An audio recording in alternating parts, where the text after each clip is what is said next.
think we are finally live here with We Play Games. So welcome back to Age of Wonders 4, and we are here with a skirmish here today. So we did have a little bit of a slow start just because we were helping Hubert, learn how to actually do the skirmish. But we are about to see a skirmish with two pretty much mostly new players to the game, honestly. So this is the skirmish mod by Baddock. It allows you to just, click a couple of buttons and then immediately get into a fight. And here we are going to see Hubert Dradon, who we've seen in chat a couple of times, is going to be going up against Godsend. And I think this is actually going to be a really interesting fight because we are of course going to see a lot of very powerful tools here.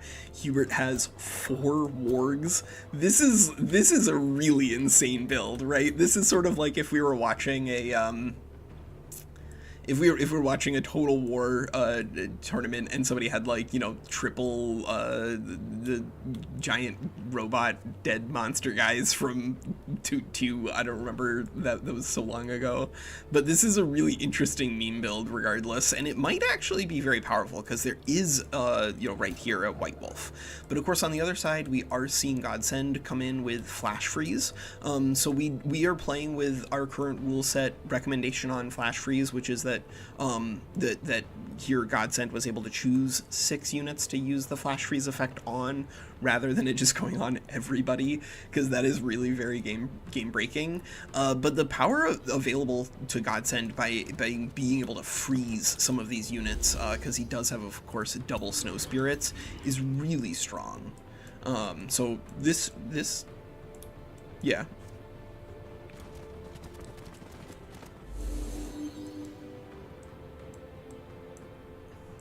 I think if Gian is willing to use the timer, then just letting people know 5 minutes is up. But if you're taking actions, I don't think that really even a timer is necessary, right? You're moving units on the board. I don't care if it takes you a little bit longer to move them, as long as you're moving them. I think this is perfect pacing, honestly. Yeah, this is really good. I'm actually okay, wait a second. I think genuinely we should move to another voice channel so that we can actually talk about the game. Yeah.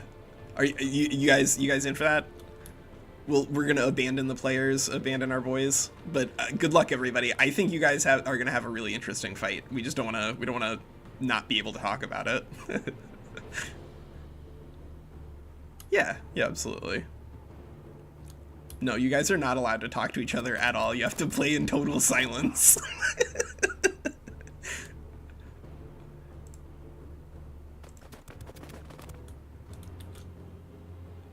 All right. Let me see. Let me make sure. Yeah, I've got Discord off. All right, cool. Or rather, back on. This is a really interesting fight, honestly. I don't. We're gonna have to test and see what's going on with the War God's aggression. I think that it might be a bug. It might be that Hubert just built it accidentally and refused to unbuild it. But I don't think it really matters. I think this is going to be a really interesting fight regardless. 4 wargs. What the? Yeah. This is. If he can kill anything. Many wargs, okay. Are they both trying silly things? Wargs are very, very interesting units individually. I think the biggest issue here I just see is 4 of them, because they're really these are the best light cavalry in the game, I think, honestly. Wargs are disgusting at killing stuff, especially if you give them killing momentum. They're not meant as breakthrough units, but they do really well, chasing down slower white witches and stuff. The most interesting choice was this Sunder that he put with the druid leader. That I was like, good work there. That's a work. Yeah, that's a workspace. I think I agree. If there's this many of them, you do need to be really careful about it.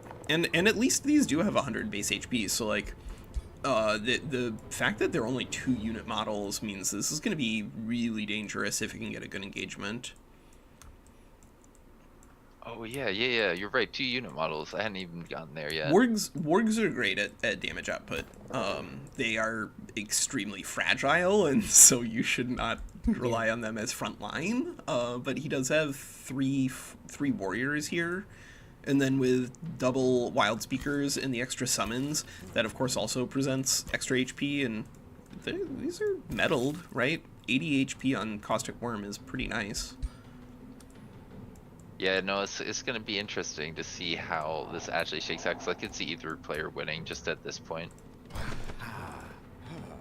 These Phantasm Warriors are crazy, though. Also has tools to defend himself. I think he should have casted Flash Freeze on the wards, actually.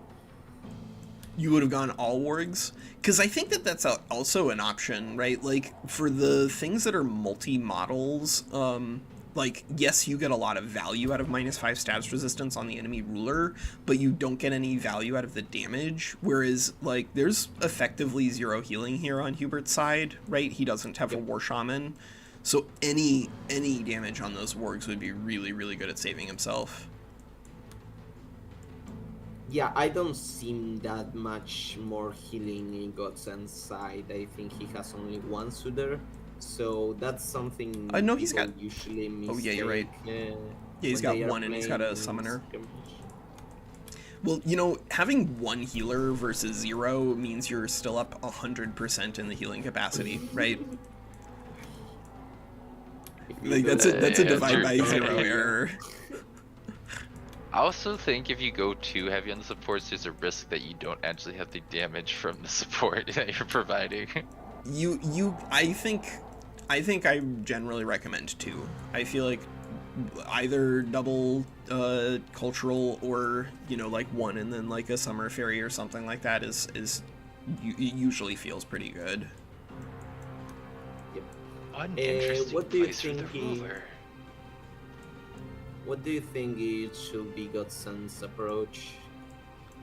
I think here, given how unbelievably fast Hubert's army is, Hubert is going to be able to make the engagement wherever he wants to, sort of whenever he wants to. I think Godsend's plan probably needs to just be to deal some damage so that as the attacker, he doesn't immediately leave the field, and other than that, just hope that Hubert finds an attack that he feels confident to commit to. Because, like, Godsend also doesn't really have a lot of big AoE battle mages to force Hubert to come in. So, yeah, I think the engagement plan really is just sort of endure. But he's got 3 Phantasm Warriors at champion rank, so he might be able to endure into outer space. Oh my god. I have to say, if I was in Godsend's shoes, I'd be very happy about this general placement of units, because what I was thinking is you need to bait him into an engagement that's not going to be worth it, and the best side for that is left. It's away from the tier 4 and this hero, and the ruler is actually pretty far back. It's not on the left side of the field at all. It's just kind of like now a cluster of what looks like 3 units, will probably be like 4 or 5, but that's a juicy group of units that are relatively far. Yeah. Oh, Vex Verglas, the ruler here for Godsend, actually went ahead and chose the Staff of Freezing, and so does have Freezing Blast. My only real issue with these things is that, like, A, they don't scale particularly well in terms of their damage, and then B, they are really short range. But, like, if we can see the ruler freeze someone here, that would be pretty nice. I just generally like Frost Evocation for that, because it's so many units. Yeah. So Anthony, I think those are like these are going to be the scariest wargs that we've seen in a while. They were mostly getting like a lot of it from just standing next to something about Frost defense mode. Yeah, the shield wall here. Every time I take it, I feel like I can't position it properly, and then when people do take it against me, they get the good positioning, and it's just like it almost feels too good, but also terrible at times, and I don't like that much variability. Yeah, I don't know. In certain ways, it kind of reminds me of Infectious Insanity, and that just kind of like wild swings, but in a way that I find more upsetting. But that's probably just because I can't use it as well. Yeah, I think Frost Evocation is a good thing to have in the game in the way that it works right now, simply because battle mages, especially battle mage heroes, are just so bad. I want to give them something to be excited about, and it is exciting, But yeah, it's definitely like if you're not good at positioning for it, then it is a lot worse. Okay, this is looking good. So Pyrofox, yeah, the Eldritch Sovereigns so far, I have some mixed feelings about. I think that the Eldritch Sovereigns are like really, really strong when it comes to their world map casting, and world map casting is, I think, like generically one of the best resources in the game. It translates really well into effectively everything. The Let's see. There looks like we're about to see some really insane, weird stuff from our players here in this skirmish fight. The Totem of the Wild is on the field, but I think that the biggest issue that I have with Eldritch Sovereign's Pyrofox is that there are a lot of really powerful tools that they get access to, but a lot of them are things that I think probably need to be banned. So I don't know how to like be excited about using those, considering I do still love them, and I think they're very close to being competitive with Wizard Kings. Like their ability to cast is really unparalleled, and I don't always miss the warfare and the killing momentum and the Mage Lock rifle, but that is what it's competing against, and Wizard King remains very powerful because of everything. So here, So the Eldritch Sovereigns, I think, if you literally have everything unbanned, because they have access to Mage Banes and they have access to Phantasm Ritual, then they probably are, or like Mass Phantasm Ritual in particular, they probably are the strongest thing in the game. But I just feel like you kind of have to assume that Mage Banes are banned and that Mass Phantasm is banned, or you're playing on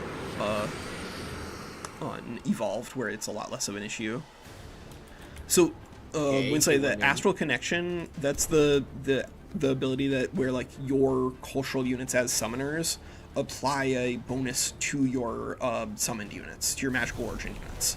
So any unit that you have that's your summoning culture, not race but culture, will give you 5 morale on all of your magic origins. Okay, that's a lot of morale I was seeing, and I was thinking this could be a lot of crits. That's not a crit there, unfortunately. It's still only base 20, but like if you can get any extra crits out from the magic origin, it's really strong. Alright, so Walker, you defense mode here, right? Because I don't see charge units. Yeah, I see 1 charge unit in this that's true. Piglet, and then 1 on the Caustic Worm, but yeah, there's just not a lot of charge units on either side, honestly, so you can defense mode a lot. Yeah. I don't know, you're actually standing right next to a charge unit there. Problematic. This Snow Spirit in particular, I think the best way for the Snow Spirit to keep itself alive is probably for somebody else to kill something for them. Yeah, so Pyrofox, like, I'm not gonna lie, I've just been procrastinating on Age of Wonders 4 content for like months, and some of that some of that is just pacing. Like, my wife and I have important things to do in our lives. But like right now, I think there are a lot of balance problems in the game. I think that some of them are very easily fixed, and so I'm not particularly worried about like the long-term ramifications of the rules changes that we've been dealing with here. But I do think that the pacing of the game has gotten way too fast and like way too low to the ground, and so I'm hoping that Triumph rolls some of this back, because just playing with people who are like really good at the game, like Morgan and whatnot, it's pretty obvious that low tier units are definitely overtuned right now. That's what you want to see here. Yep. Ranged units are basically immobilized for 1 turn. Now the thing is the works, right? He has to do something about that. I think you might put Phantasm Warriors like in defense mode near some of those, but the thing is there's that charge unit right there that can cancel one of them out. Yeah. I think defense mode is especially important here, because he did go ahead and take the flanker ability, Animal Handler. Wait, no. What was it called? He took the flanker like level up support perk, so a lot of his wargs have the extra damage. You know what? I think I would actually probably try to use the White Witch to freeze that Gortas Piglet because of the utility of knocking people out of defense mode there. Yeah, I think that's a good call. Also, if you can if you can freeze enough things in a row that people literally can't move around their friends, it can be really problematic for making an engagement. That spirit looks pretty also, dead. Also, I don't think he wants to hit those snow spirits. One has 4 bolster defense, and the other one has 3 retaliation attacks, so they are kinda tough to deal with. They're gonna have that range thing up next turn, which is a big issue. I think actually you do want to try and... Freezing Burst is an incredibly strong ability. If he gets to fire both of those at units that are at -5 status resistance from Flash Freeze, then I think Godsend wins this. Like, that's just so much pacing. But I think he does. I think he's forced to defense mode those guys just because of how bad it is to get flanked by flanking wargs. They will demolish units there. How's everyone doing? How's it going? It's good. It's good, Ninja. We just started this fight, really. And we've already seen some pretty interesting things, like Totem of the Wild is already on the field. Mm-hmm. Totem of the Wild? Yeah, right? Totem of the Wild. Yeah. You heard right. Okay, let's see. Yeah. How do I watch this? Let's see. So yeah, believe it or not, Winsaya and I are both streaming on YouTube. Yeah, crazy. All right.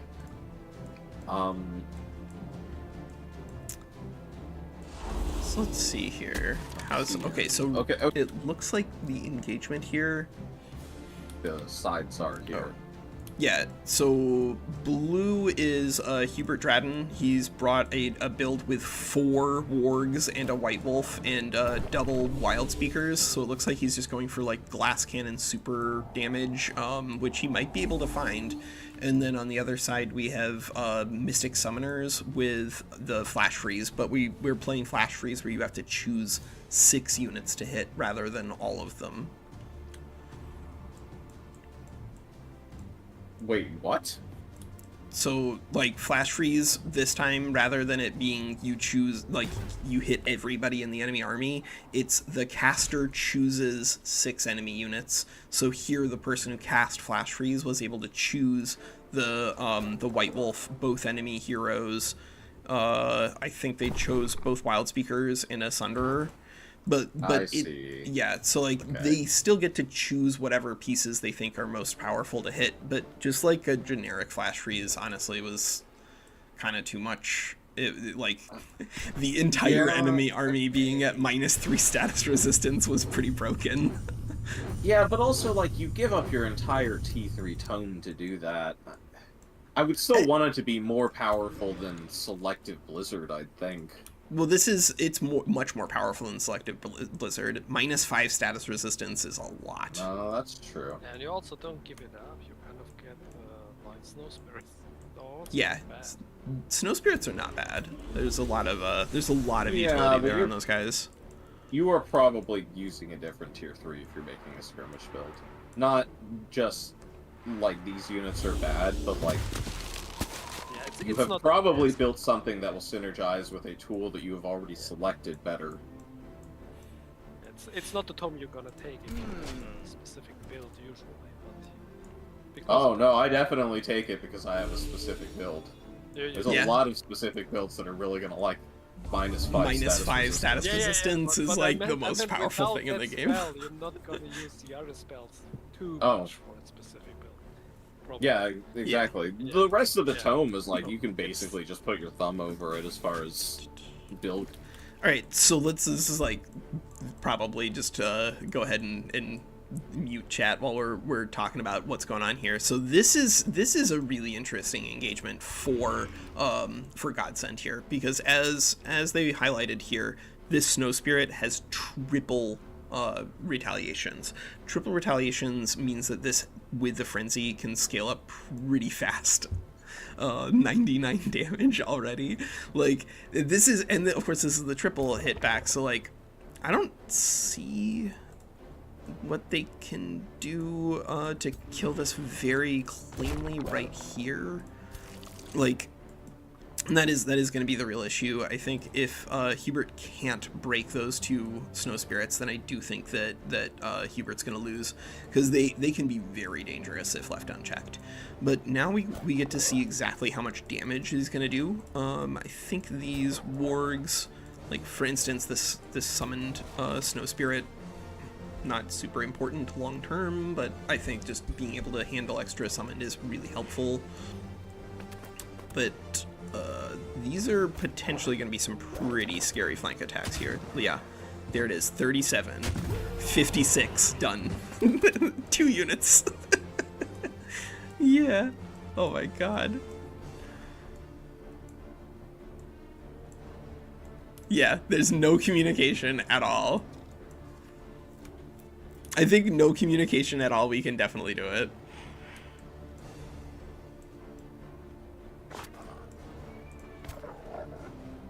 So let's see how he uses this white wolf here, actually. I think if his plan is to take out this this Phantasm Warrior, that he probably needs to use the spell, what's it called, the hunt ability. Yeah, you can have unlimited retaliations with tentacles. There's ways to get lots of extra retaliations in Age of Wonders 4. I think what I want to see here is him using Unleash the Beast and the killing momentum. If you can find a way to get good value out of that, that's really busted.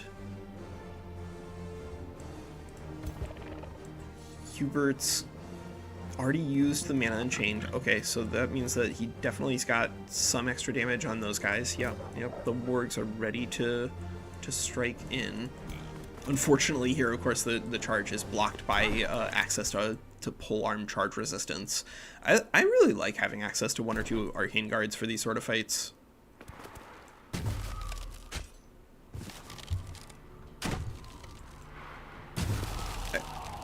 Yeah. Ooh, baby.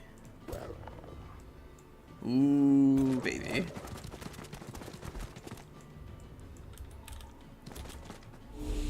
Okay, so he's just gonna isolate this tier 2 and take it out. Yeah, that makes a lot of sense. Spell shields are very dangerous if they're left like completely unchecked.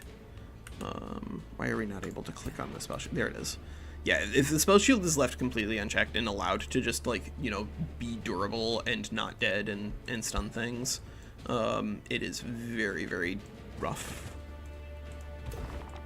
Hubert can use this as actually a power attacker here with his own lance.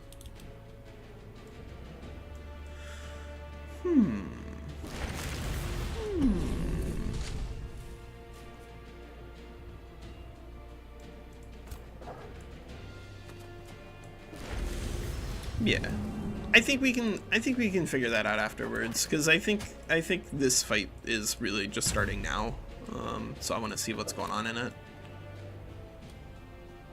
Yeah, that was a lot of damage. Like, the wargs are doing exactly what the wargs are designed to do. So far, most of what they've been doing is hitting, you know, like the combat summons, but where they've been able to engage on real units, he's making some real progress, right?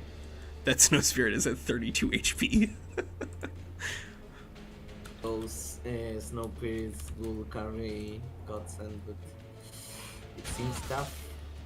Yeah, well, what's that line between those supports and that Cold Spirit? Oh, that's the Astral Bond ability, because he's playing with summoners, so he gets access to the Astral Bond, which is why it has the extra retaliation attacks and everything. Fascinating. I think, like, generically, because of the power of Astral Bond, those really do play best on skirmish units most of the time.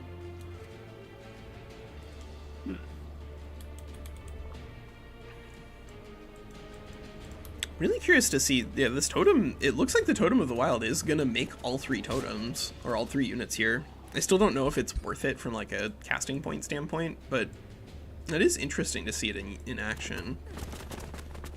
I think it's got a play. I'm actually, I'm very happy to see it. It's gonna block off paths, which are important. It's gonna block off paths, which are important, but I don't, like, if you're mostly melee, that might not even be a good thing. Ooh, yeah, like, that's a... So far, rarely seen it, like, making its points worth it. Totem of the Wild. Man, you get 3 tier 1 animal units, maybe, out of 35 CP. Yeah, but the maybe and you is block off path with the totem itself, huh? I mean, like a good way to get rid of that side is that it's 80 HP, like, so if your opponent kills it... on average? Like 1 or 2 maybe, not 3. It looks marginally more difficult to kill than a primal summon. It's just got 2 more defense. Yeah, it's got 2 more defense, but it also doesn't have -4 lightning, so it actually is, like, meaningfully harder to kill if you have tools that are useful against it. I guess. I don't know. I would not want to use 35 CP to block something and get 1 or 2 animal units. Alright, so those wards are getting what other chunked. That he had. I still think it's the best of the 3 pylon. So here, in terms of good engagements, yeah, I think he just needs to, like, take out as many of these wargs as quickly as we can. And just ripping these guys down is really good value. Yep, there that one goes. I'm curious also to hear where they are in terms of their casting points, because of course playing as Mystic you get access to like a lot more just like amp pylon has been redone like twice. They keep redoing some of those pylon abilities, mostly because like they haven't historically worked particularly well, so I think they've buffed them a couple of times, especially amp pylon because they moved it to a different tier. They reworked.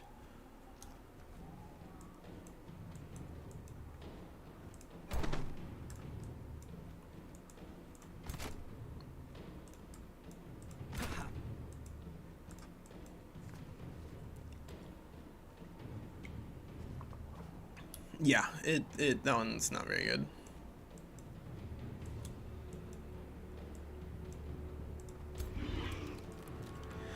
Okay. So how are these snow spirits gonna function here? This snow spirit at 25 HP is like in emergency mode. If there isn't a warding here, actually no, there is a warding here because of the Phantasm Warrior. So actually this might be a perfect opportunity for Godsend to use the Mark of Invulnerability. I'm actually really a big fan of that here. Yeah, that sounds disgusting.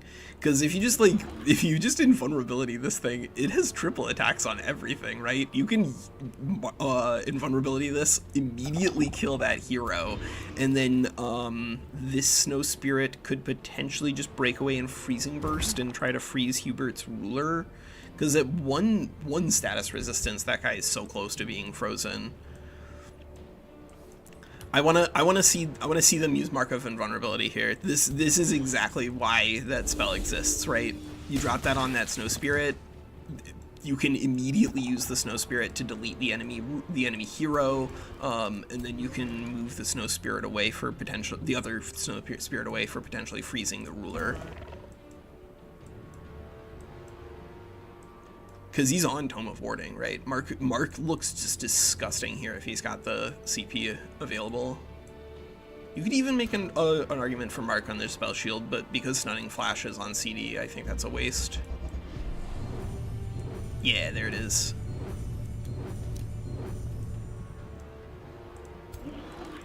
You can even... Yeah, this is looking really good. But it is going to look like it's probably going to be costly. Like, I can't imagine that the wargs aren't going to be able to delete something.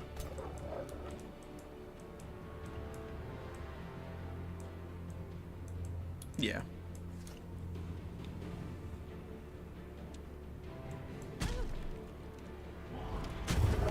Yeah, I think he had a lot of different ways that he could have taken it. Ooh, is he gonna start having morale problems here? That would be a really big problem. Looks like there are morale problems starting to emerge on Hubert's side.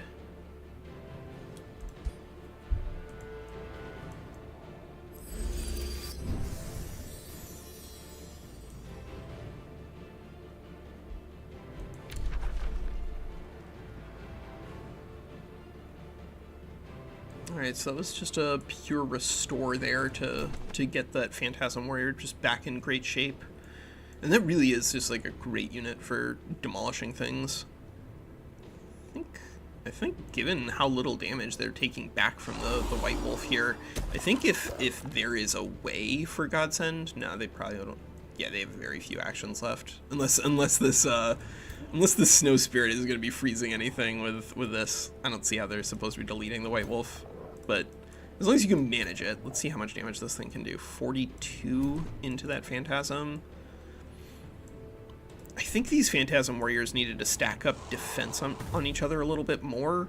So one of the things that's going on here is that these Phantasm Warriors are being produced at champion rank, which means that they actually have the Exalted Defense medal, which means anytime they enter defense mode, they give bolstered defense to everything. So I think if Godsend had started by just adding a couple of defense modes onto people and bolstered defense into space against all this physical damage, I think he would have benefited from it. So far it doesn't look too bad though, but this is one of these cases where active player always looks like they're ahead. We'll see how that holds up as we get in further into this fight. I think interestingly enough is like the combat log. Have you guys checked out, or the combat balance? Because right now it actually thinks that Hubert is ahead. And also, you know, it is currently the other player's turn. It's currently Hubert's turn, so he's gonna get further ahead. What?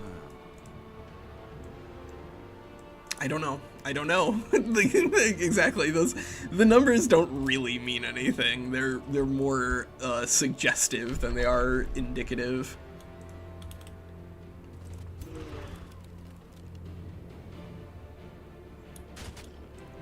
Yeah.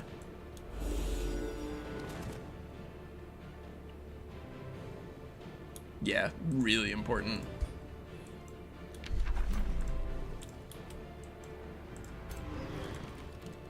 So, Godsend and Hubert, yeah. Yeah. I think Godsend almost certainly next turn is just going to kill Hubert's ruler, and from there it's going to be almost impossible for Hubert to win.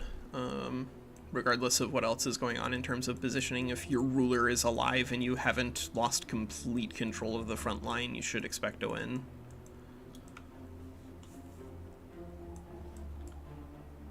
Although, boy, that ruler for Godsend is pretty exposed, right?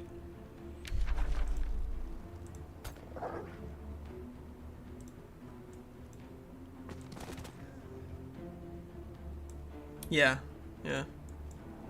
Let's see what happens with these wargs.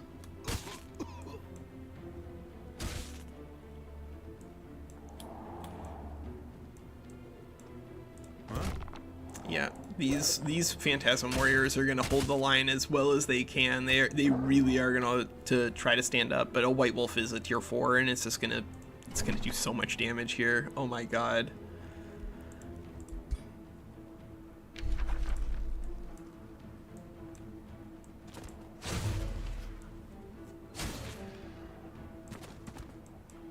Yeah, that was a really big mark.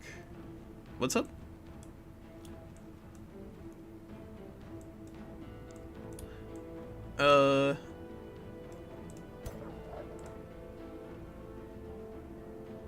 Yeah, I don't know why the White Wolf doesn't have strength in 5. You're right. Yeah, that should definitely be getting buffed up pretty quickly here.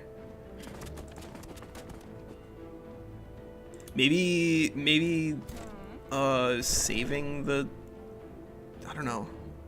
What can he even do with this? I mean, yeah, that's a vibe, I guess. Yeah, this White Wolf definitely needs some strengthen on it. That'd be really good.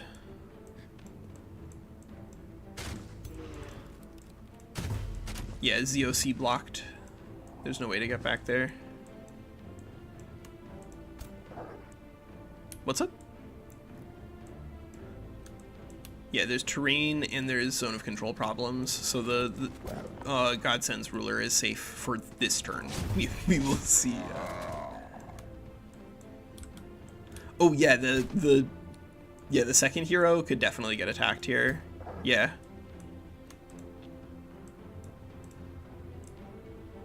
Actually, if he used the like distracted ability on that hero, he might legit be able to kill it with just double wargs, because that is a ludicrous amount of damage if you use that marked first.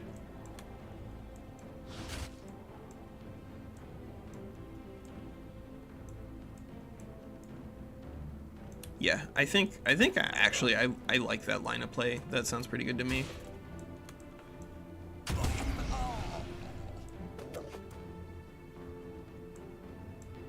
Yeah, yeah, 100%. If this power attacker gets in on like a flank attack onto that warrior, that it's just getting deleted.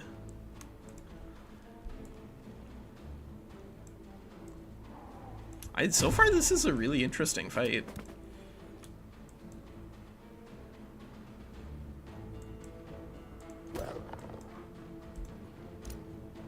It says right now that it is favored towards Hubert. We will see how that fight, continues. The summons here are definitely helping him out, and then of course as that totem goes away.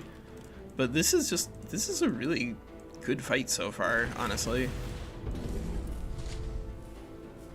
Yeah, this is really back and forth so far. So that I do think is a mistake. Yeah. Exactly. He could have taken that hero.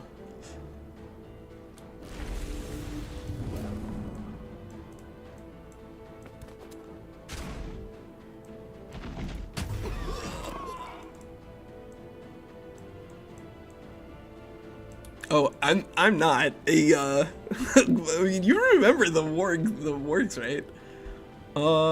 That must have been 20%, right?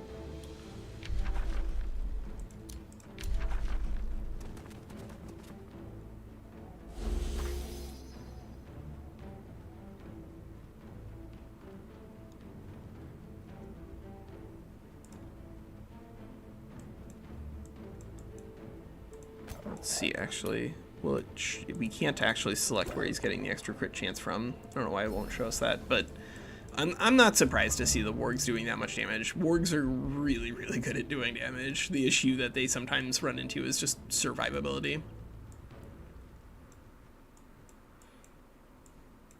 Yeah. Well, I mean, to be fair, if Godsend cannot kill Hubert's ruler here, then I think Hubert actually is going to win this, because Godsend's ruler is about to get completely overrun. Look at where Godsend's ruler is in comparison to the rest of the armies.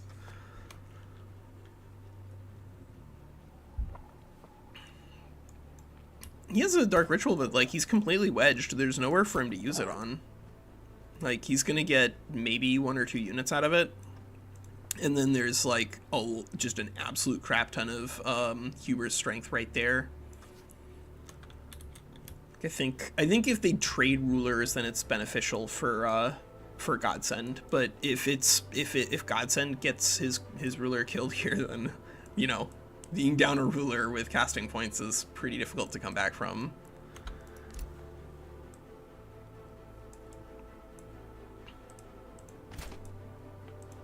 Yeah, yeah.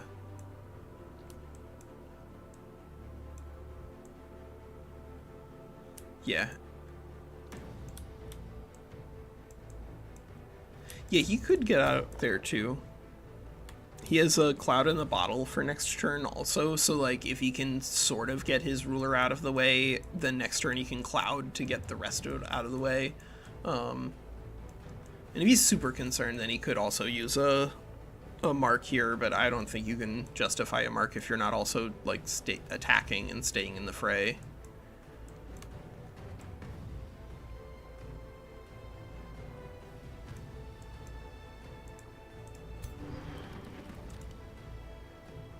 I think he has to kill. I think he has to kill Hubert's ruler. I think that's the thing that he needs to do first.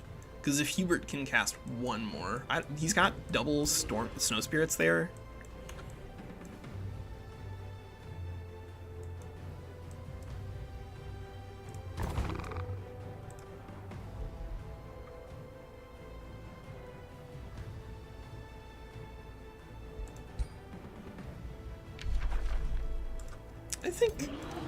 I mean, he's got 27 damage on just base attack on that snow spirit, and he's going to attack twice into 5 resistance. So if he can just do anything to sunder resistance on Hubert's ruler, then I feel like he probably can just kill it with both of the snow spirits here.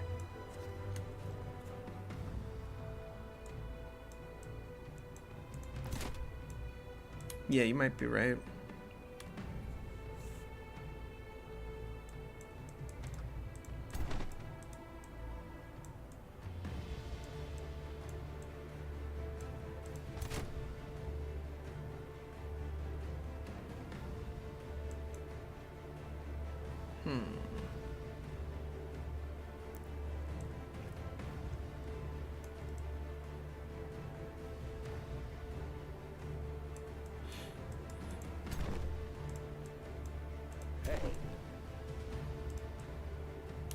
Yeah.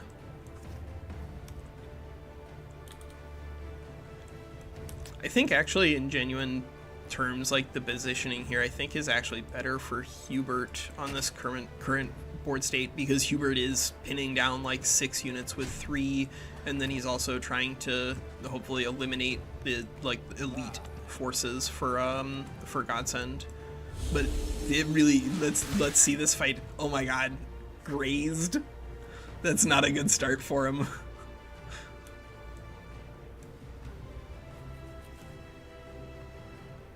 Yeah.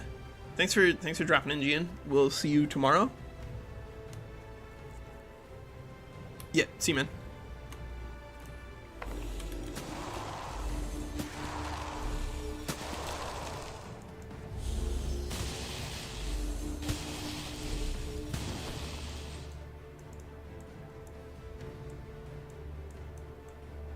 Isolated, yeah. Yeah.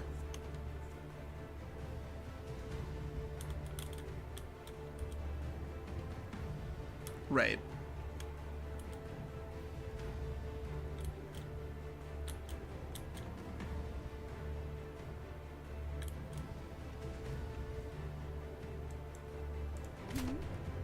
I think this is going to be a really tight fight here towards the end. Like, I think it's... Oh man, 6 damage is, like, not a lot if you're trying to kill an enemy ruler. Oh no. Oh no. And he moved into the... he moved into the wrong slot, because he could have gotten both attacks with the other Snow Spirit by moving that one north, and then that Snow Spirit moved northwest rather than north, like southwest.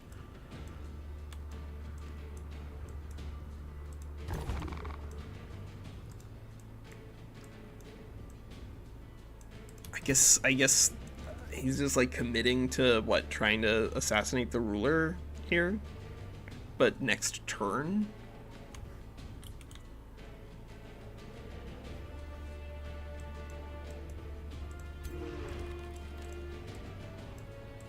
Yeah, yeah.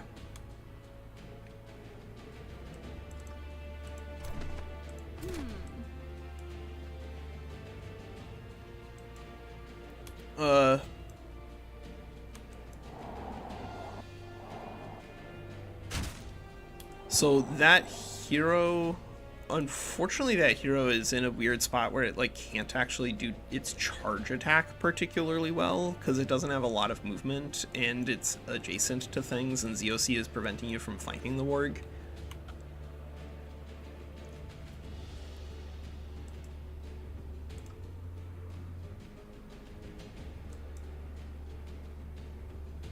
You think it's actually going to let him path through there? Because I think he's... Yeah, you think it'll let him move? Hopefully.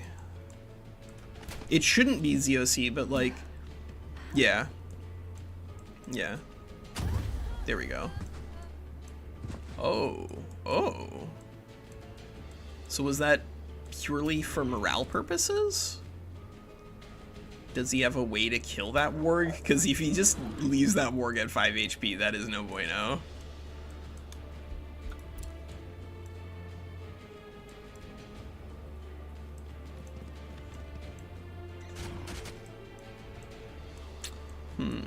I don't know about this. This warg definitely is dangerous, and I would not be thrilled leaving it at 5 HP. But of course here, oh, this isn't going to count as a flanked attack either.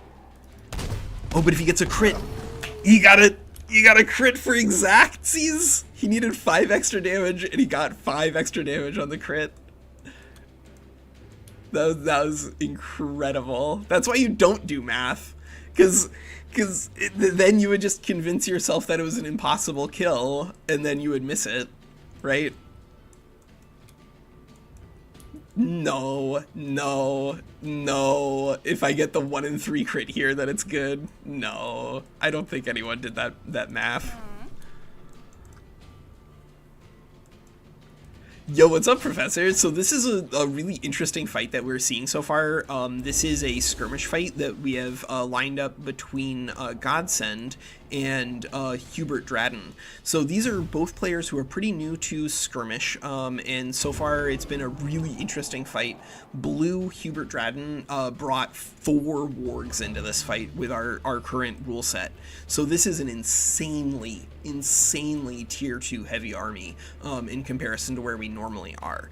So this is really dangerous because these wargs have been able to put out outrageous amounts of damage the way that you would expect wargs to do. They are like, I think wargs are the best light cavalry in the game. And then of course Hubert also has this white wolf for the purposes of just like plowing through things. And we had a really interesting fight so far, Professor, where like Blue and Hubert's army kind of like isolated parts of Yellow's front line, and then also sort of isolated Yellow's elite troops from each other. And very recently, just this turn, we saw Yellow start to pull their troops in to try to assassinate Hubert's ruler. So this is really sort of like the crucial couple of turns here. Whose ruler survives, what units are still around.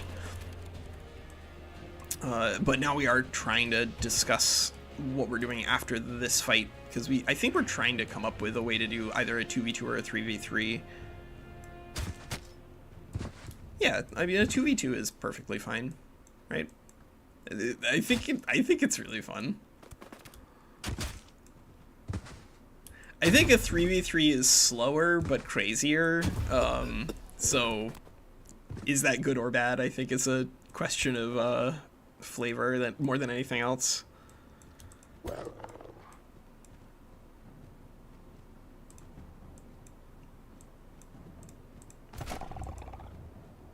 It's much slower. Yeah. It is undeniably much slower. Oh my god. Oh my god. He's gonna do another hero assassination with this flank attack. This is so dangerous here for Yellow, because his like it's really close so far, more or less, according to this. But if purple / yellow, I don't know why it's yellow and purple over here. Whatever. That's the same player. If they lose control of their leadership structure, then they are going to be just like in unbelievable danger. Yeah, it just keeps going back and forth here. This is a really tight fight. I think Godsend's about to lose this. Yep, there goes that hero. And so now, can Godsend kill Hubert's ruler and keep his own ruler alive long enough to get real value?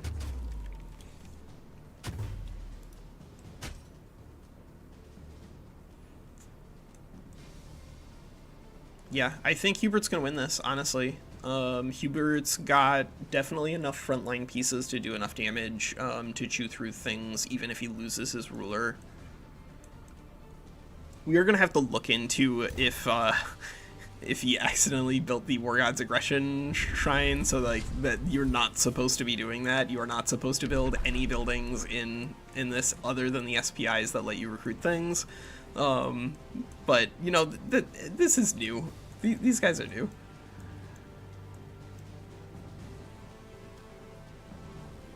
Wait, what happened here? This is another totem? Another totem? Oh my god.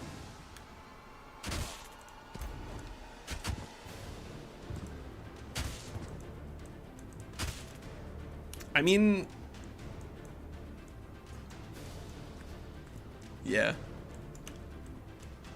I think honestly though that he's gonna win this fight anyway. Just like look around at the board, see what's alive and what's dead. Like we'll have to see if War God's Aggression is just like a bugger or not, because people should not be trying to abuse that. But given what is currently on this board state, I do think that it's gonna be pretty difficult for Godsend to win here, honestly. Even if he does kill Hubert's ruler, I think he needed to kill his ruler last turn to strand all of those casting points.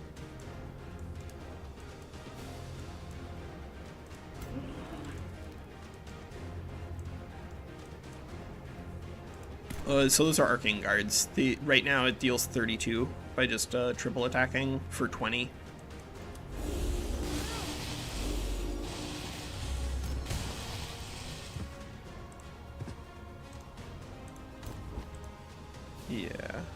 Yeah.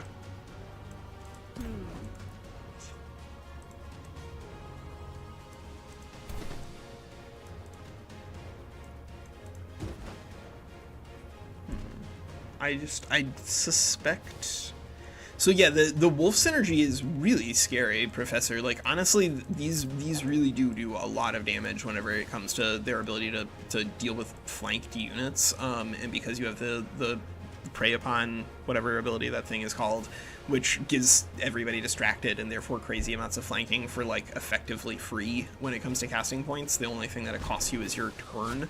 You can use wargs to pull apart formats really well.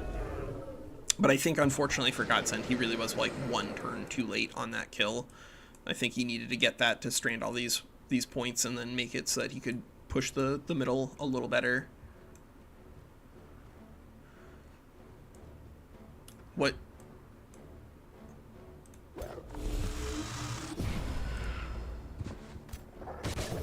Yeah, that would be pretty solid. Does he have a restore anywhere in this army? If he doesn't have a restore, then freezing that White Wolf would be really good. Oh, wow. Yeah, he doesn't have any of his heroes. Both of them are dead, so he doesn't have anything to clear debuffs. So Frozens are free. So if Godsend can stay alive, yeah.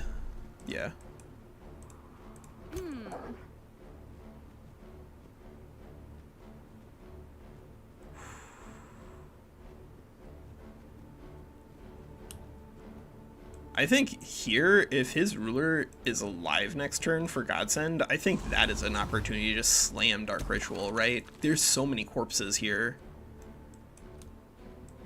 This would be, if you could get like 3 zombies out of a Dark Ritual and 1 unit that takes some damage, then that would also be enormous. Oh, and of course Godsend is doing the right thing. He's moving away from the totem.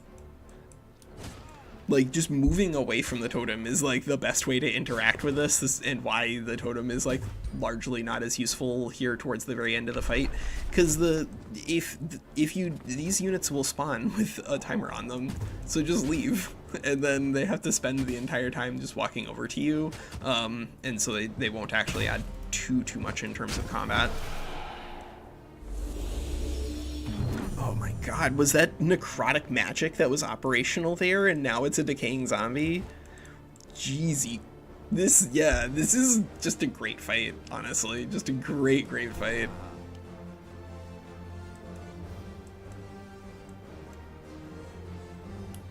Yeah.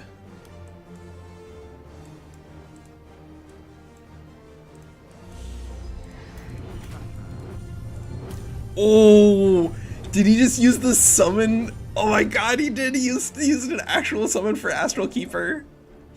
Is he gonna suicide it? Is he gonna pop it for healing? See, he's got Tome of Summoning. So Tome of Summoning gives you access to to summon a support unit. Well, they're Mystic. Yeah. He's Mystic. He had a Soother here, so he's got like way more casting points. Oh my god, this is a great fight. This is just a great fight. Oh, did he use Dark Ritual? I don't think he used Dark Ritual. No, he doesn't. I don't think he used it. I think he got the Decaying Zombie because he's on Tome of Necromancy, so you can see that he has. Oh yeah, he had. No, maybe he's not on. No, he had Soul Binding. That's how he was getting the zombies. But yeah, he has Soul Binding for extra zombies, not just Dark Ritual. Oh my god, morale! Morale! Oh, that was so good!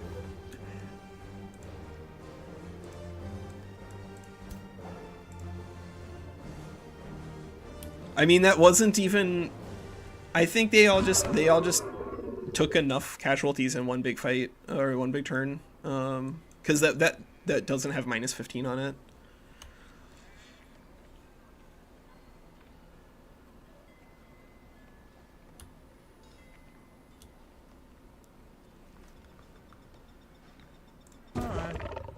Yeah, that was really fun. That was really fun, guys.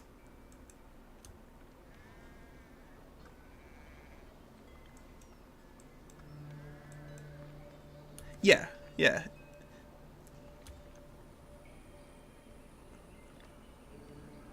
Yeah, the Totems of the Wild largely are pretty inefficient when it comes to like manual fights against another player, because the best thing that Godsend could have done there to counter that second tome especially is just walk away from it, because those units are not going to be like crazy fast, and then they'll just spend their entire turn just walking over to the enemy to fight.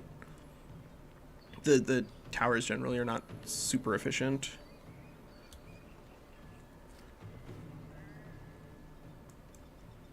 I think it was a really well fought battle. Like it did like collapse really quickly at the end because of morale, but I think that was just that's sometimes the way that morale works.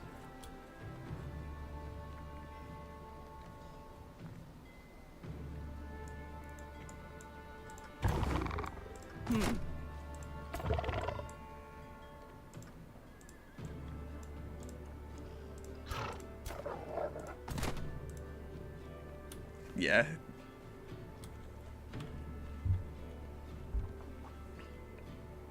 Yeah. It's a game where sometimes neglecting the positioning was always very important. I was like, if I get a Tome of Devastation, this fight would have just be far more easier because of the another 20% crit. Yeah, yep. If you made better choices, it probably would have been a better fight, or it would have gone better for you. But that's the game. Yep, that is the game. I think also just like a large. Okay, you want to make sure that you also have. Wild is trash. Yeah. But I didn't knew that it's gonna just spawn these damn crows and nothing else besides that. Oh yeah, no, yeah, it's pretty bad. Yeah. Alright, so are we doing... He's gonna spawn any type of shock unit in order to stop one of your bastards. But no, It had a chance, right? I guess. Yeah. It could have, but guys, are we rolling over to It 2v2? would only spawn Yeah, I think in so. crows. Okay, so What are we doing?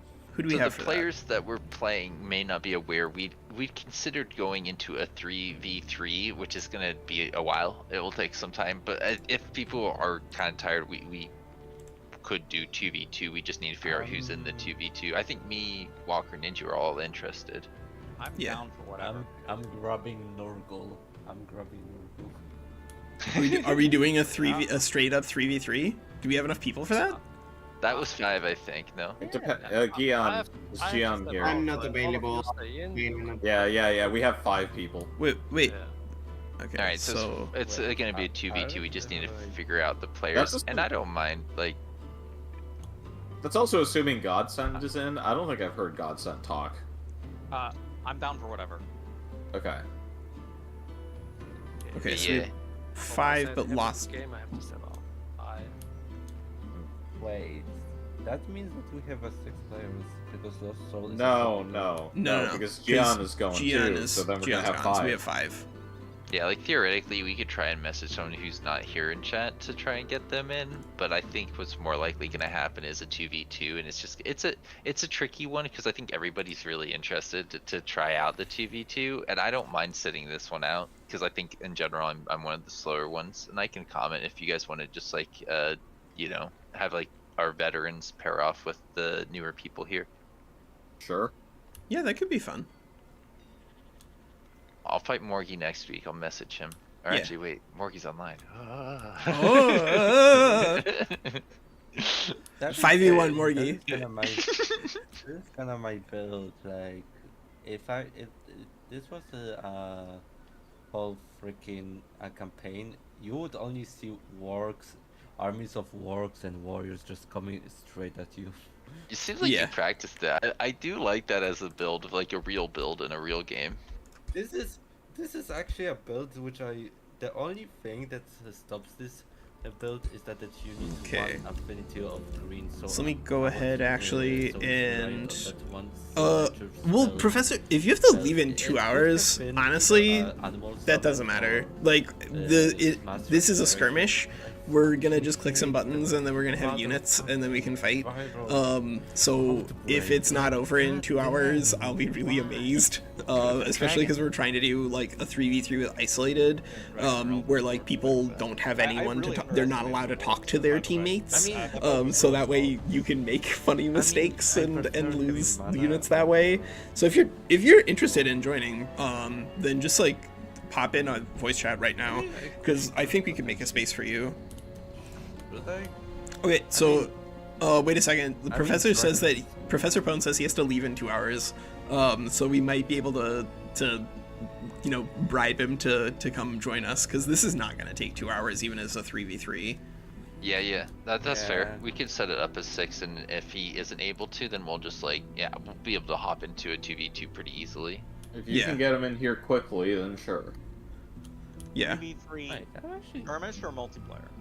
Skirmish. Yeah, we're just skirmishing today.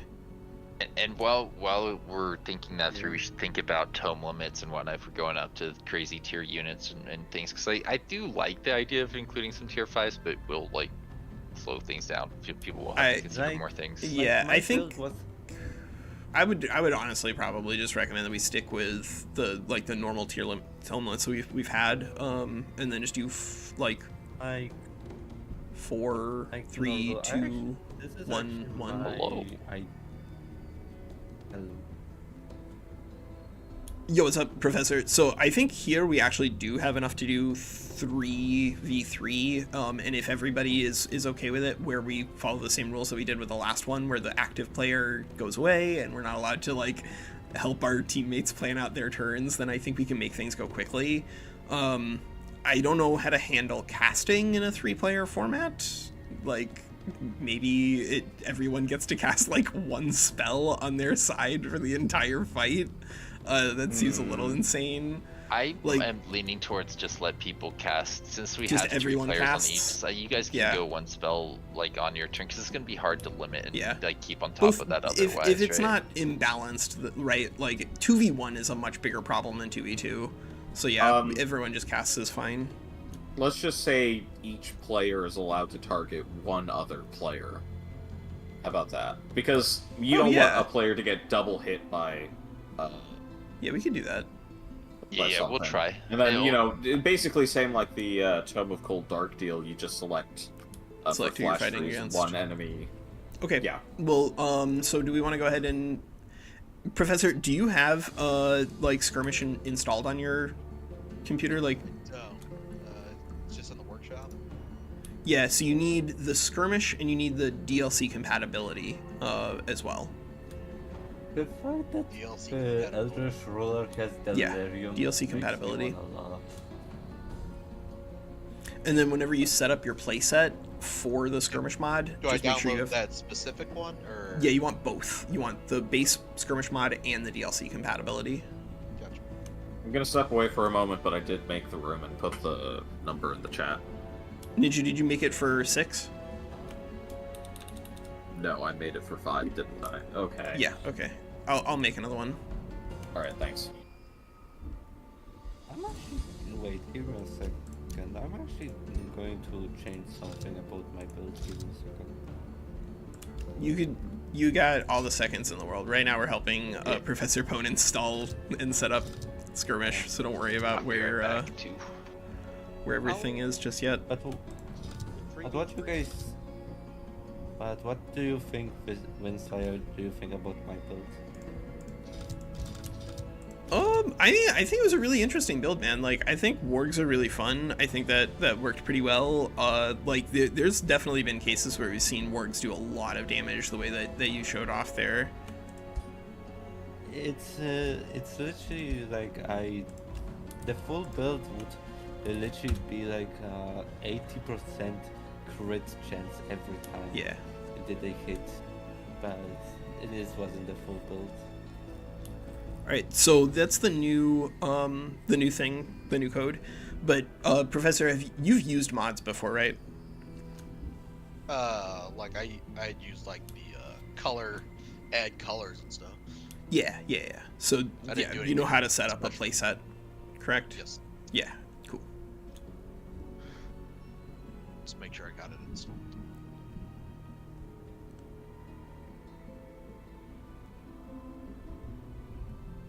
This is gonna be fun. This is gonna be fun. We're gonna see some really wild and crazy stuff, I'm sure. 2 questions.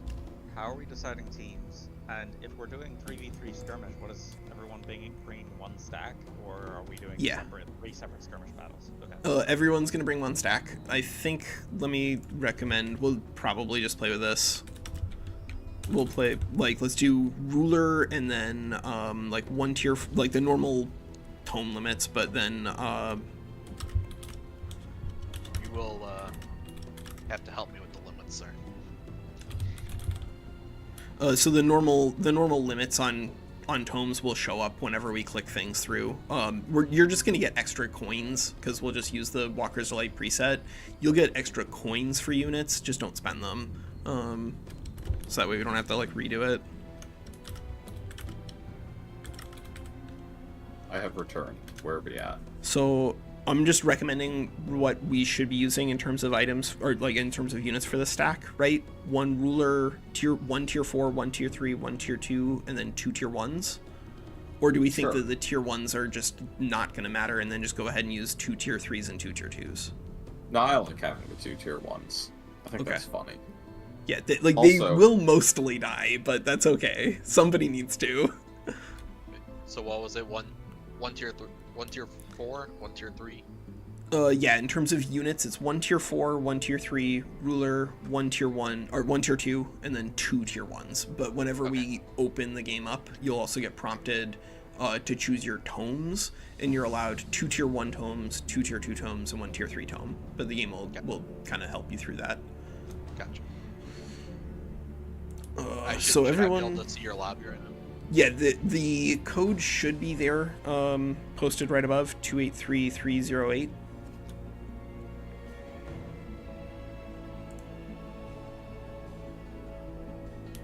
And I guess the question of teams, does anybody really care?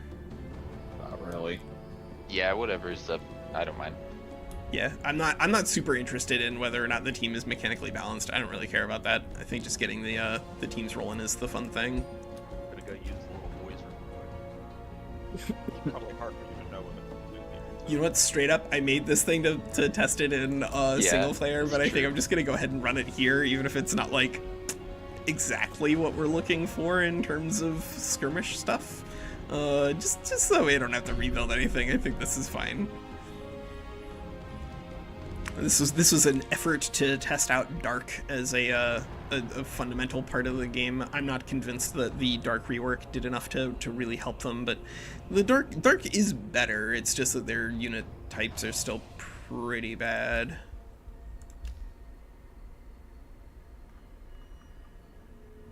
All right, so who are we currently missing? Me. Give me a second. Okay.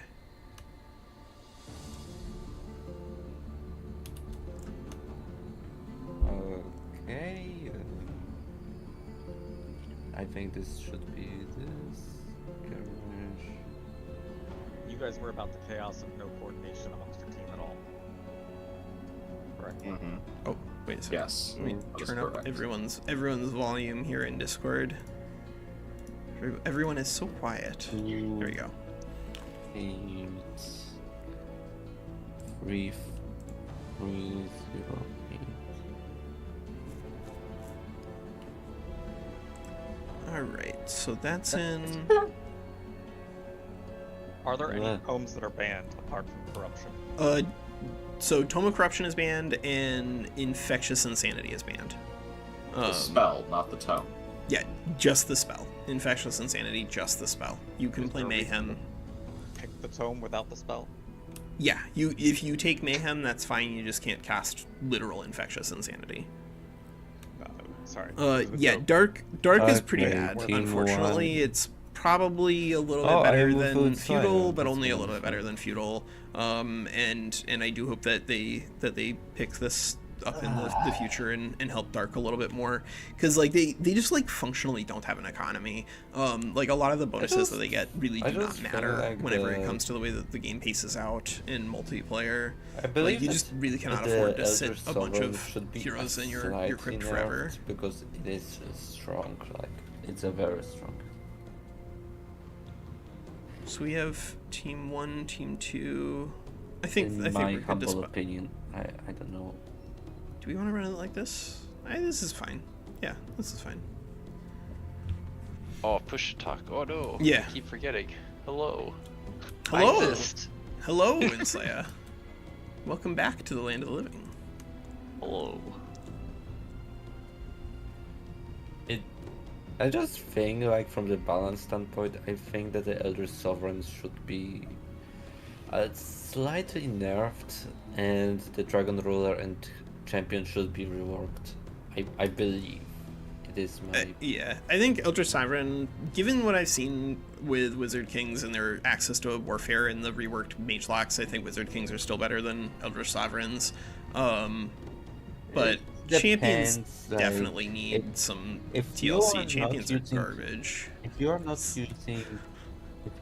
using that a lot of spells in your army, to me, Eldritch Sovereigns are actually very good because of their mana drain, and your build is much more based around the enchantment slash making sure that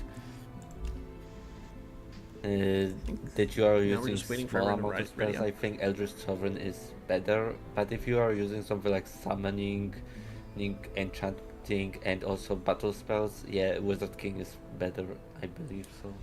Wizard Kings just have like really good auto resolves too, because they got access to like a good line. Like I said, it depends on what are you doing. If you are building a army that is less about mana, or are you building an army that is more about mana? In that I think it's really more about like how much are you auto resolving and manualing, and honestly, because of the issues with Eldritch Sovereigns and their auto resolves just like not working, like there are a lot of tools that the AI just really doesn't understand in the game, and unfortunately some of the insanity and stun effects that are available on the Eldritch Sovereign are in that category of things that the AI does not understand.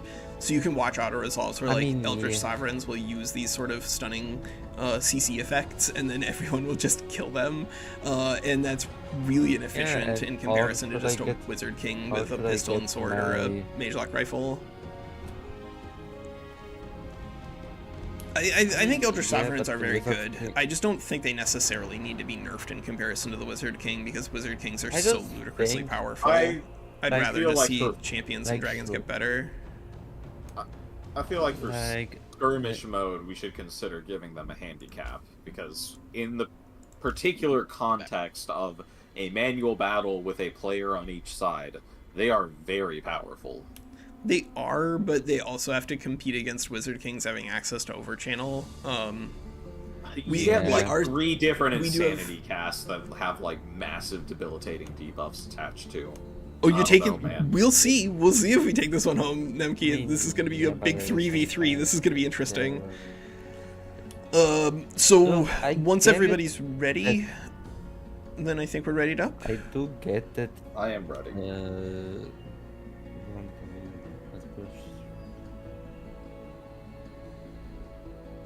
I am ready. It's just that,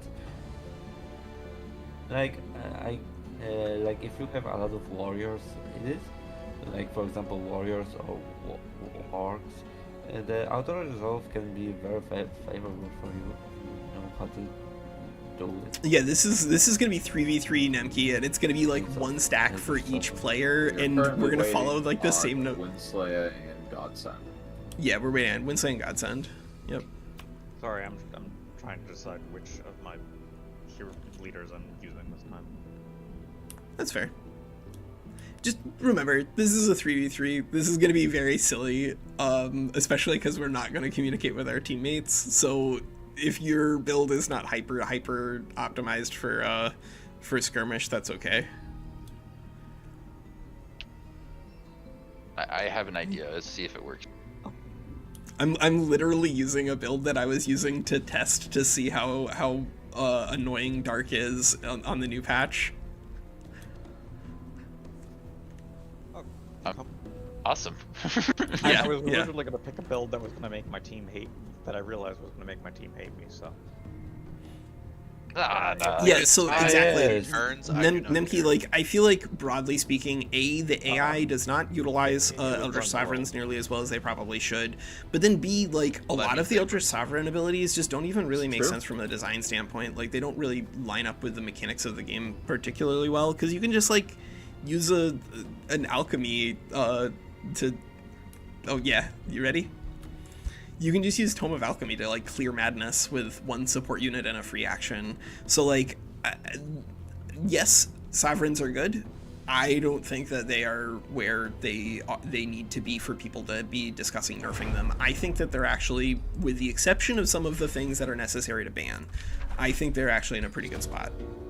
So what we're gonna do here is I'm just gonna use the regular configuration, and then we're gonna have one here. We're gonna have our ruler. We're gonna have our ruler. You're not gonna get an extra hero. Oh, do we have to restart? All right, that's fine. Yeah, we just saw this earlier. Yeah, whenever that happens too.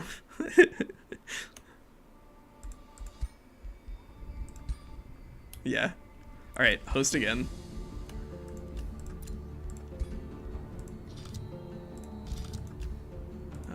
And host private. And paste. All right, new host is up.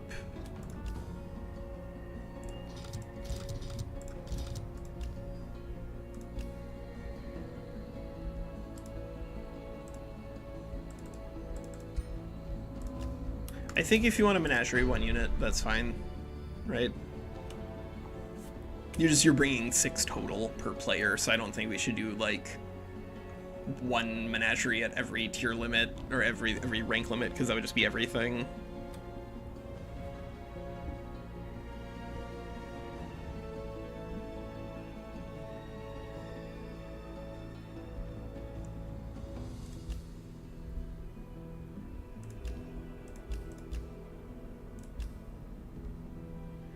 Yeah, it's absolutely possible to make your own rule set, Nemki, especially if it's something where, like, you want to have a preset that you can click for you and your friends really quickly. Then just talk to Badok, and if he has time to incorporate it into the mod, then he will.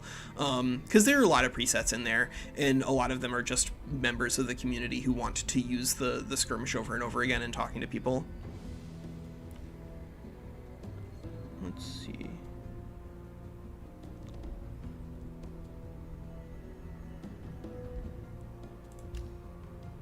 Yeah, I think this is fine.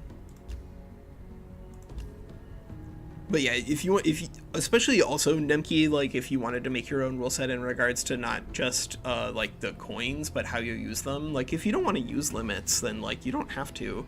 I think that they're fun and I think they add a lot to the game.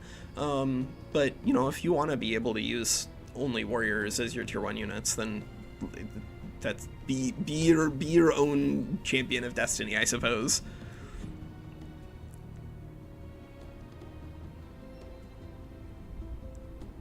Yeah, let's see. So now we're just waiting for Hubert and Professor. All right, so now you guys, we were just waiting now for Hubert and Professor to ready. But when we do that, oh, it looks like Godsend also. So when everyone is readied up, we'll do a countdown. Look at your own ruler and make sure that you don't transform back into a random portrait, because apparently that's been a problem. All right, so everyone is readied up. So take a look at your ruler, and then if it's random, 3, 2, 1, go.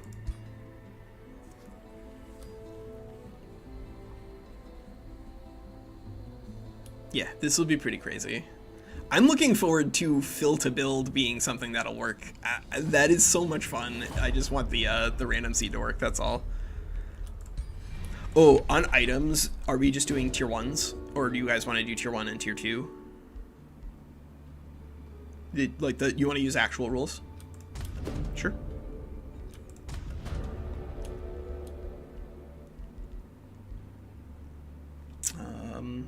Wait a second, there it is.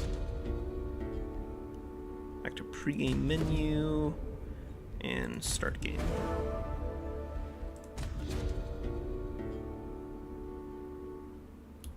Yeah, it is faster to just pick tier 1s.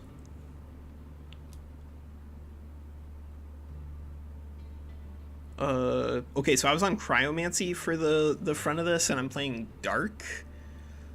What was this build doing after that? I think it was using either Warding or Enchantment, maybe it was on? No, I don't think so. Maybe I was on Pyromancy? Honestly, I do not remember what this build was trying to do after Cryomancy, but I don't think it particularly matters, because I think we can actually just go ahead and use Necromancy here. I want to use Necromancies, therefore I'm going to. So we're going to go ahead and take Souls, and then do we have a way to gain some durability here? Actually, we do have a way to get some durability here, especially if we're not going to use... Yeah, if stuff is auto-building in the capital, we'll have to talk to Badok about it, because there are some bugs floating around. Like, apparently you can't get the tier 2 spiders off of the Tome of Beasts. I guess I could use Tome of Winds here if I really wanted to. I wouldn't hate having a Zephyr Archer.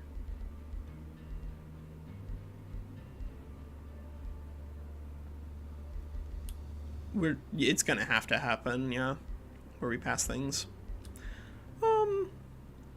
Yeah, you know what? I'm gonna go ahead and take Tome of Winds. I just want to play with it. I think it's a fun one, and I'm not gonna justify myself to you. There we go. that's the truth. All right. So we are at tier one? Just tier 1 items is what we're doing, right?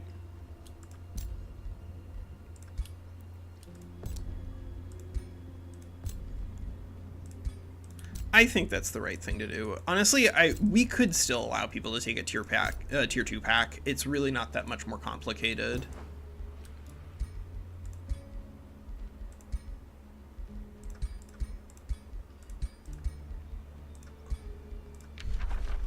Yeah, yeah. I guess I would vote if we're playing with like the tier 4 units. It might be useful to have tier 2 weapons available on some heroes just so that they can kill the tier 4 units. So, the official rules that we're working with here, Professor Pone, is that you can choose all of the tier 1 packs, and then one of the tier 2 packs of your choice. And then if you choose the miscellaneous items here, because those are so powerful, you can either have a ring or a wand, not both. Or rather, you can have a ring or a bag item, not both. The items will come from the item forge, which is, if you look in the middle of the map, there's like all of these menageries and stuff. The item forge is the blue building with a beam of light coming out of it. And you just click on that and it'll let you choose some different items. Yes, one set of tier 2s and all of the tier 1s. And if you choose...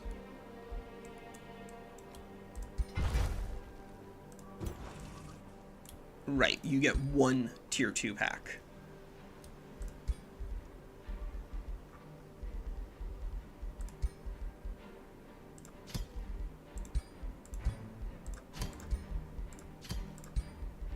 Yeah. Alright, I think this will be good. Do we want a lance here? Do I want a lance here? Do I want a lance here? I think I do want a lance here. Or actually, this legit straight up might be a shield, honestly. Because we're gonna have extremely limited options now that I think about it whenever it comes to defensive scaling. Because we're gonna... Alright, so what are we gonna do? We're gonna pick up a tier 4 bone dragon. Yes. Alright, so we get a bone dragon. I'm gonna also take a Zephyr Archer. And then we're gonna take a Necromancer as our tier 2. No buildings. Unless it's an SPI that lets you recruit units, no buildings.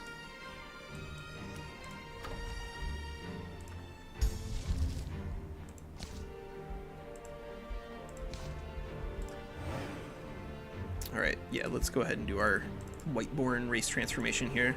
Get some spooky boys going.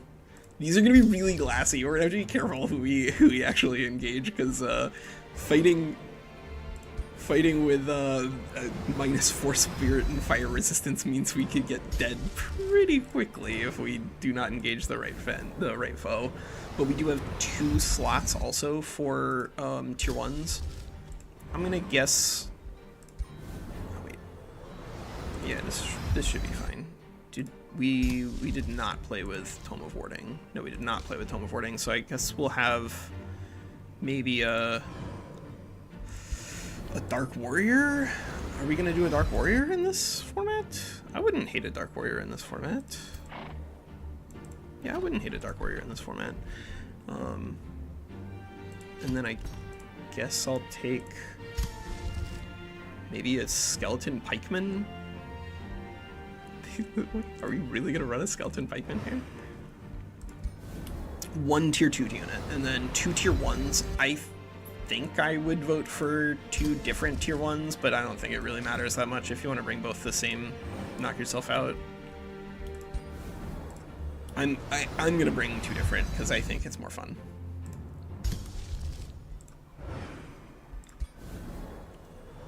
Okay, so I think we have a pretty interesting mix of tools here. We gotta figure out our survivability problems. We've got right now our only defense option is you clicking warding and you clicking warding. Do we have a heal here? We don't have a heal here, but we have the we have our own tactical weapon to heal with. So I don't think we necessarily need restore. But everyone's going to be undead, though, is the nice thing. So yeah, actually we can take that without it being an issue. And then... What's up?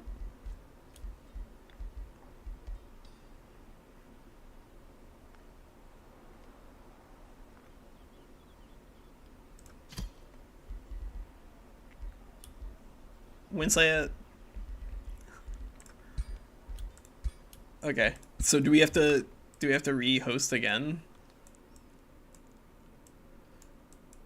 You should have enough coins to just demolish it and then make some more ones. Just make some more ones.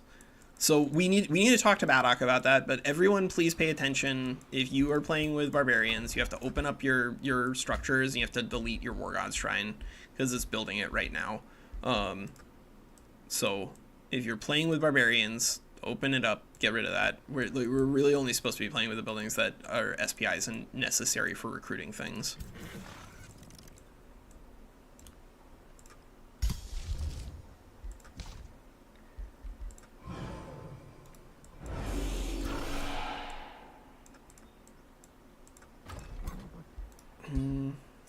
Let's see.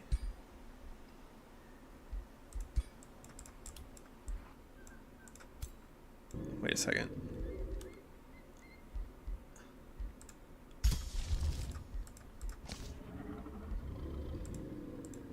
Reset game.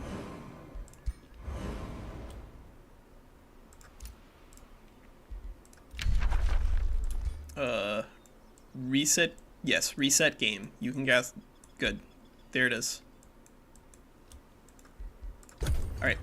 Yeah, everyone end your turn immediately, please, to pass through to the next one. And you've demolished the building internally. Alright.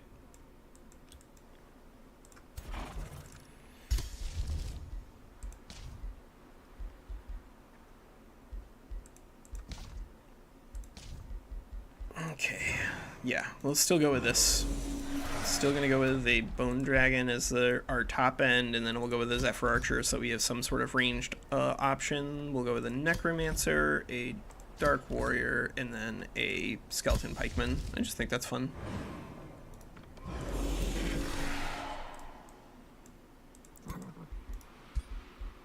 Yeah, ban it. I think Lingering Mists is also just like not fun or interesting. I think everything else in Mists is fine, but that spell's not.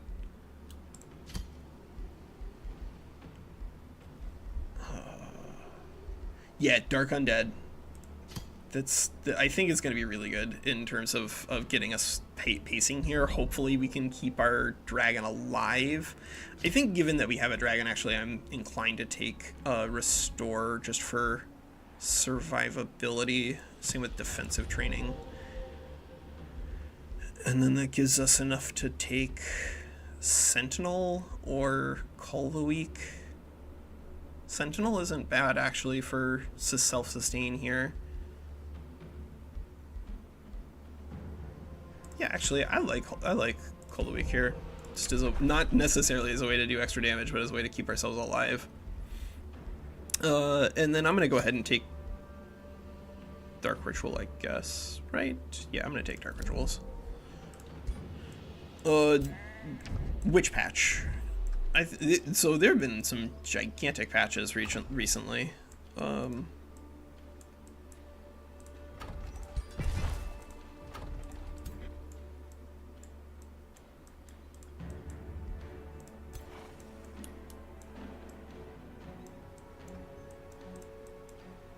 Yeah, in Reavers you cost yourself a lot of EXP with the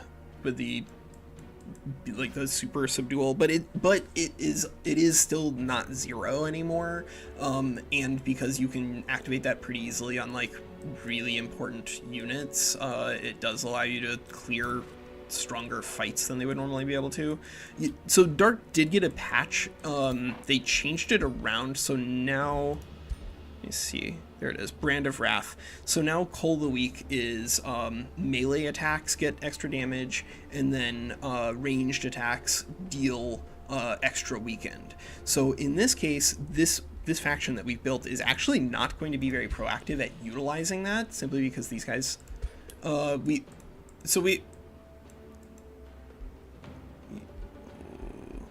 you guys change your teams around in the 2, 2, 2, 1, 1, 1? I think that's just a visual bug. I don't think that matters. Because I see team 1, I see team 1, I see team 1, I see team 2, 2, and 2. Right?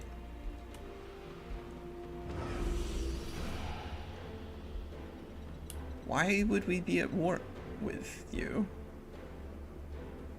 It should be Godsend, Ninju, and me versus...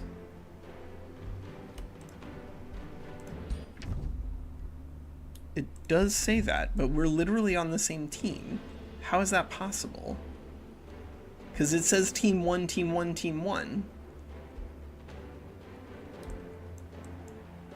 Alright, well, let's see actually what happens when people get to the middle, because it might not matter, right? If 3 stacks and 3 stacks engage and the right teammates are on the right side, then it won't matter. Who else? Yeah, who else is ready on the other side?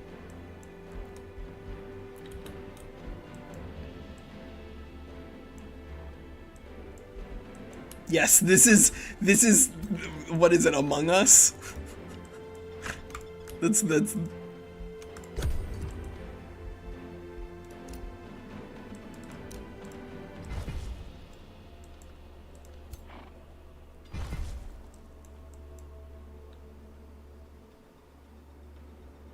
Wait a second.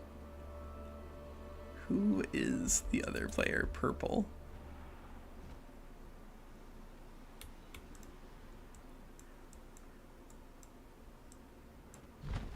Somebody's dragon has the silliest little wings.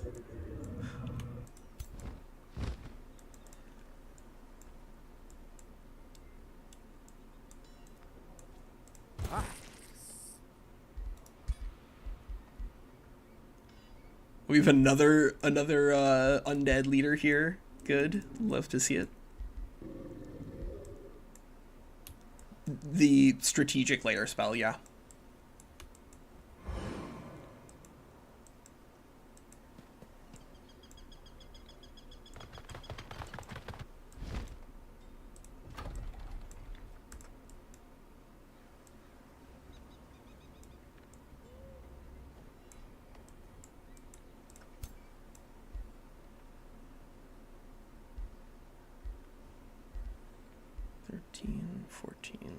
I think we have enough survivability here that this makes sense. We have a crowbow at least. Yeah, we went with 1 tier 2 item pack. And every tier 1.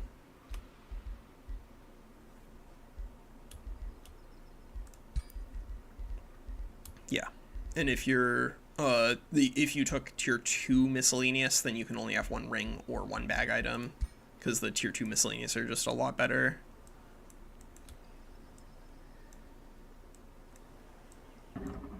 We might still have issues with engagement because of possibly Ninju's team breaking. So, and this is, you know, a 3v3, which is intended to be kind of silly. Don't worry about your build being hyper optimized for this. Yeah, let's get into the center. We might have to remake. So, yeah, Hubert, you're not building the right number of units. You're bringing one stack here. You're bringing 1 stack with your ruler, with 1 tier 4, 1 tier 3, 1 tier 2, and then 2 tier 1s.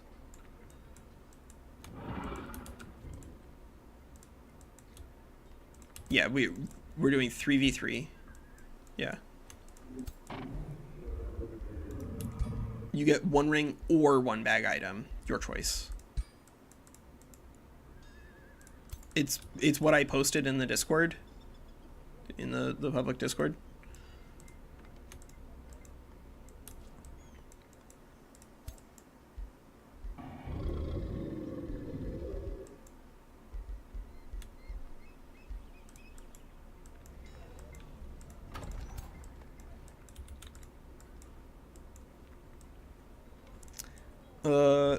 Yeah, what is the most you could do? You can still use your points. You have all these extra coins around, Hubert. Like, you just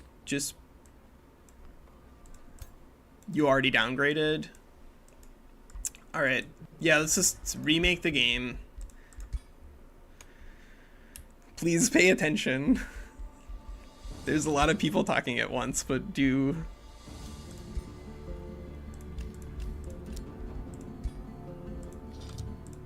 Yeah. Yeah, Professor Pone's time limited.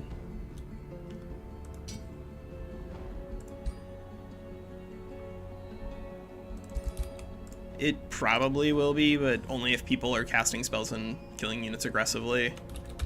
I think we can do it then, but we really do need to get it on the road.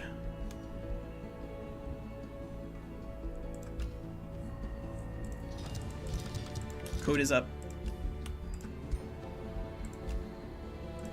We also might load in and discover that in fact teams 6-player just straight up doesn't work. Like if we see another weird thing with teams and 4 people being at war, then we'll probably just need to talk to Baddock.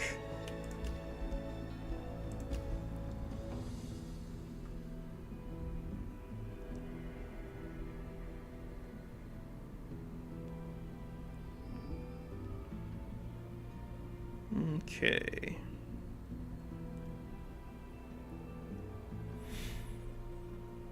Yeah, it does. The teams don't matter. Just as long as your faction is the right faction, and you click ready, and whenever we get to the countdown that your faction doesn't magically roll over to the random, then you're fine.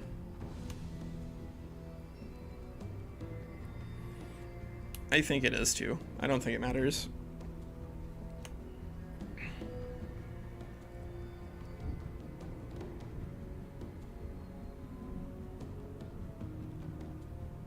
Okay, so here's the countdown. Pay attention, check your ruler. If it's wrong, say something. 3, 2, 1, go.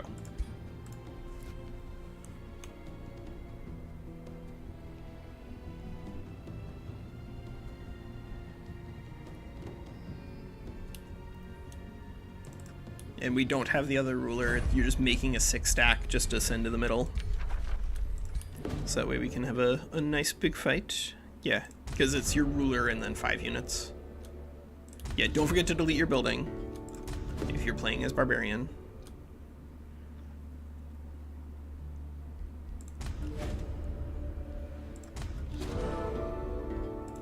Okay, so we were on dark necromancy stuff. So we had souls, and what, I don't even remember what we had as our other tier 2 tome here. Oh right, it was winds because we were running with Zephyr Archer. That's a form of.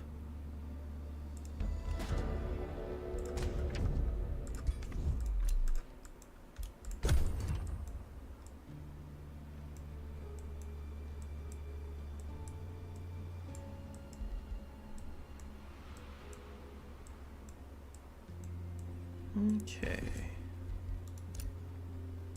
Okay, nope. There does appear to be, unfortunately, some sort of problem with 6 players, because Godsend is now at war with me. So there does seem to be some sort of issue with teams here. Godsend, can you confirm this? We might not be able to do a 3v3.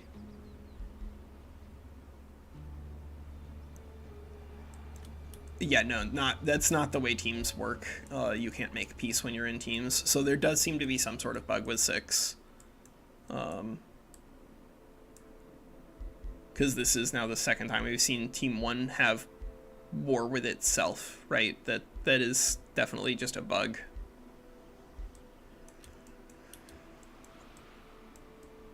We've done 2v2s without it being an issue, but Baddock has not, explicitly gone out of his way to support anything above 1v1, so I don't think we should be surprised when we encounter bugs above that.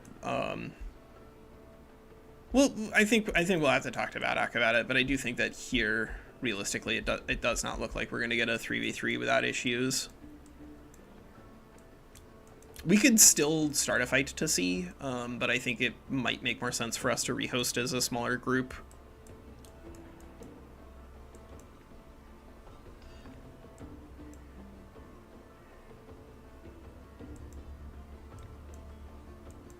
You just do a 1v1. That's a 1v1 to fire in an hour is not a problem. Yeah. I think it would be more fun and more chaotic with. There does seem to be some sort of problem with 3v3 on the skirmish mod, which we'll have to talk to Baddock about. But if you just want to do a skirmish, then a 1v1 against like Hubert or somebody could be done in an hour.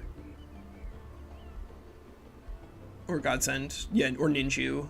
I think we have to abandon 3v3. I think it's not working because the warfare is still existing within Team 1.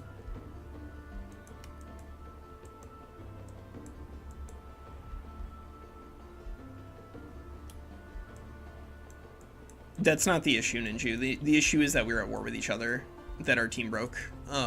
Yeah. Yep. Team 1. Team. So we are not. I'm not at war with you, Ninju. You're at war with Godsend. All right. So that's up to you, Professor. Like I think if you want to do a fight, you can definitely do it in an hour. I don't think that should be an impossible thing. But I think we need to abandon 3v3. I think we need to talk to Baddock. Because it clearly is not working. Yeah. We're not really missing out that much anyway.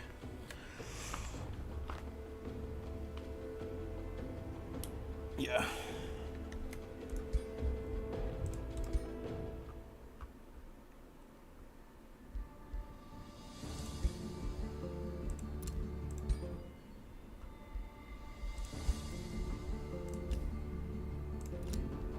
Okay. Yeah, we could do that too. Here, what I'll try to do is let's actually set this up as a 6-player again, but the observers just go to no team, and then the 2 people who are like actually on the 2v2s, those people be in teams. So let me set this up here. 6 AI only, never owner. I hope it will, like 5 definitely works. And we have historically not had issues with 2 people on a team. So here's the new code. So we have Godsend, you're still in? All right. I mean, like why don't we just do like Ninju and Pone versus Godsend and Hubert, and then Winsley and I comment. Like, I think we just do that. So, actually, Winsley, why don't you and I be team 1, and then Ninju and Pone be team 2, and then Godsend and Hubert be team 3?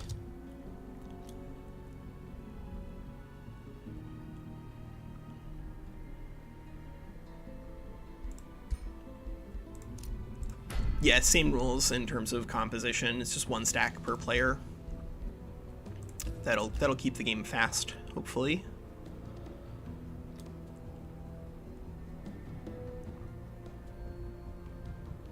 Not today. You can do it tomorrow and say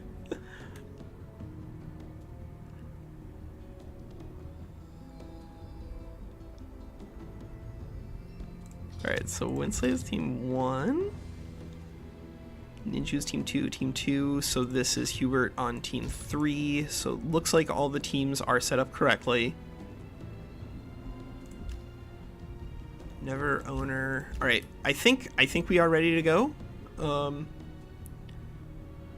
So it could also be a color bug that we're encountering, because I do think that is probably something that is causing people to go off of their main ruler and onto a random one.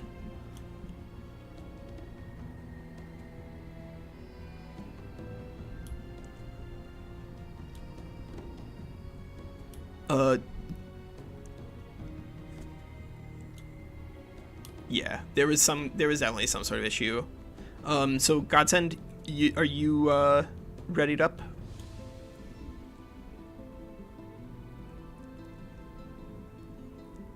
I think this.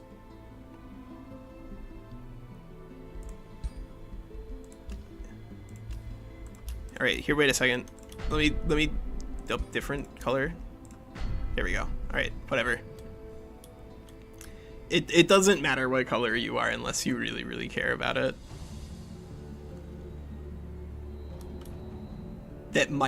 We don't know. This is I think it's incorrect to ascribe things without perfect knowledge, but there's like weird suggestive things that indicate that it might be color related.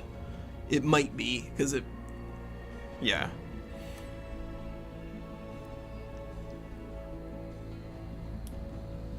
Alright, so we are now at confirm your ruler. I'm going to count down. If you see something weird happen, say something. 3, 2, 1. Alright, so here, check to see that you are not at war with your partner. That's the only thing I care about. If you are at war with everybody else or not anybody else, that doesn't matter as much, but make sure you're not at war with your partner.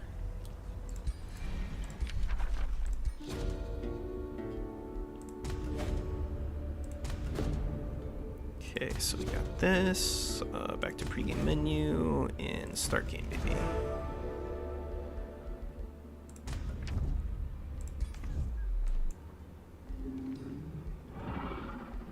So yeah, Professor Pone and Ninju should not be at war with each other, and Godsend and Hubert Dragon should not be, or Dredden should not be at war with each other. And then we should just be ready to build stacks and get this puppy going. They have to, yeah. There's a lot of casting still that needs to be done here. Hopefully, 10 minutes. I think that's reasonable. Yeah.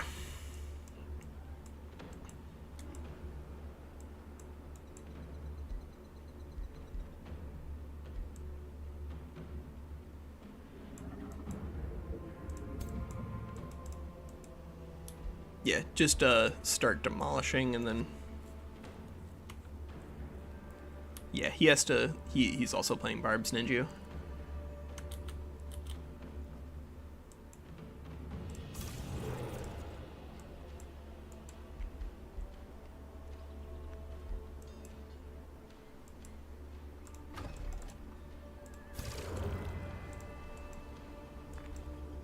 So all you need to do here, Hubert, is just demolish your Shrine of the War God and then pass your turn.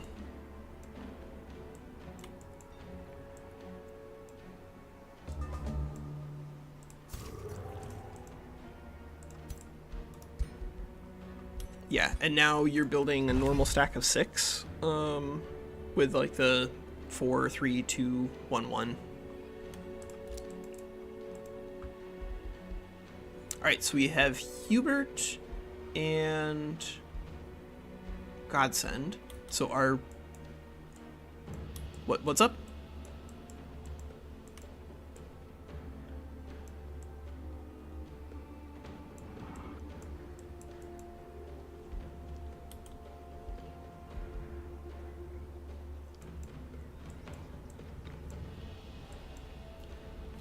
Yeah, yeah.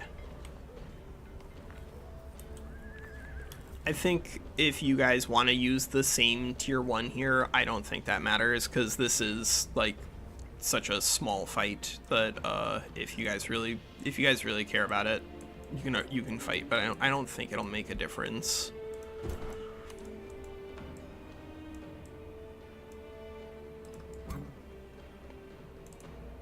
Okay, so we're seeing a tier 4 out of Hubert. He's going to be running back his... Oh my god, he's running with double giant wolves here. Spirit Wolf. And this one, I chose it, but I only chose it because it was the only color that wasn't locked out. I only have like... Also, I didn't name this one. This is 100% Triumph's fault. I was just like, I'm gonna test out Reavers and Champions and see what happens. And oh boy, that's what happens.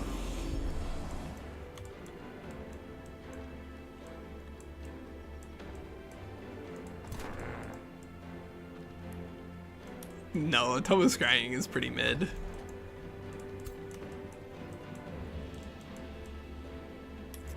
In terms of it, you don't need the accuracy on heroes, because like there's just so much accuracy that you can get from level ups and from equipment, and like most of the time you really should not be trying to specialize in ranged units, because especially if you're doing auto-resolve or anything involving multiplayer, ranged units are just really easy to shut down and counter, but ranged heroes are very easy to get their accuracy to astronomical levels. And like scrying just doesn't really fix any of the real problems with ranged. It's one of those things where people like to take it because it's something that makes them feel like they've specialized well, but like 99% of the time when you have a ranged build that falls apart, it's because your frontline falls apart, not because you didn't invest heavily enough in your ranged pieces. Like that's just one of those like very common noob traps, is trying to overbuild that.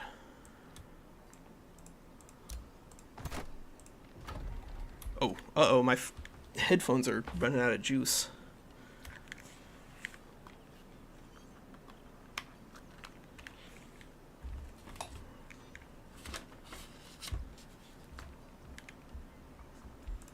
There we go. All right. So we got a 6. I think the best way to get it... Yeah, the best way to get value out of it, though, is like... There you had a bunch of skirmishers, right? It wasn't that you were trying to use it to increase the damage output on like one big ranged piece, but rather they increase the damage output on like 8 or 9 ranged pieces. And then of course also like the marked is much better if you're trying to actually leverage the other side of it, which is the minus status resistance. And so like if you really want to leverage scrying, then you're trying to do like AoE debuff and stuns rather than trying to necessarily use it as a form of extra ranged damage. You include your ruler too, that's fine. Yep, your ruler plus the units. And then you should be able to run towards the middle, and then hopefully we can have a fight either on turn 3 or turn 4, depending on how long it takes people to walk there.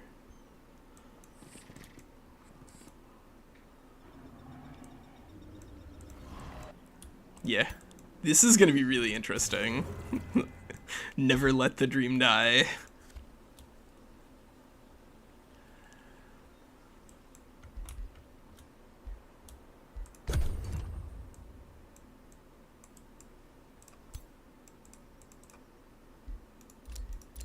Oh yeah. Demonetized. He did it. He said the name of the thing. Oh my god. Alright, so now we're just at pass turns until people can get to each other. So if you've moved your units, then end your turn.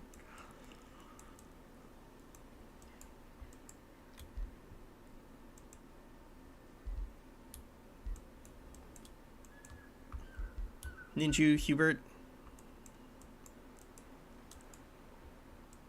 That you can do that once you get to each other.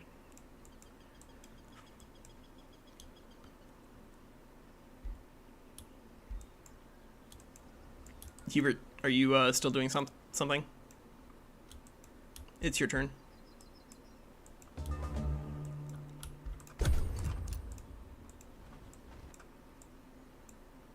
Yeah, you just have to be paying attention, that's all.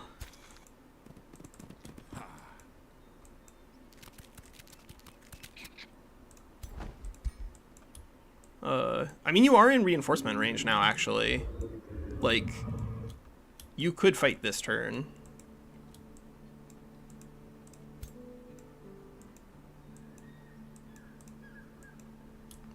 The summoning spells count as coins, yeah. They're not strategic.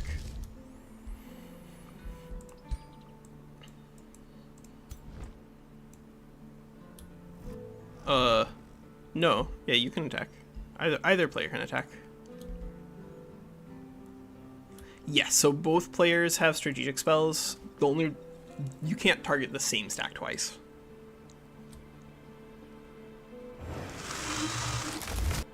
Yeah, that's what I like to see. Oh, baby. Hell yeah. Yeah.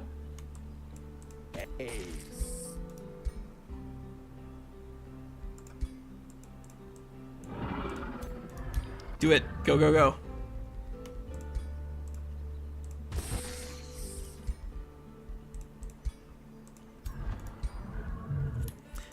So he cast rather than a strategic layer spell, somebody chose to cast a forest transformation spell. So now there's going to be a battle in a forest, which means anyone with Forest Warden is going to have a lot more defensive scaling, but also anybody who's on herbivores is going to have a lot of food.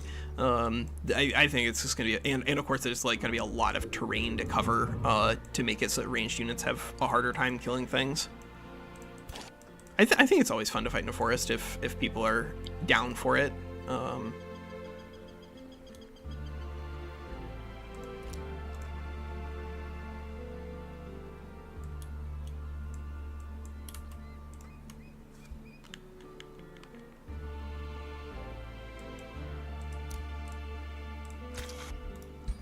Yeah, that's really, really absurd, Wolf Primal.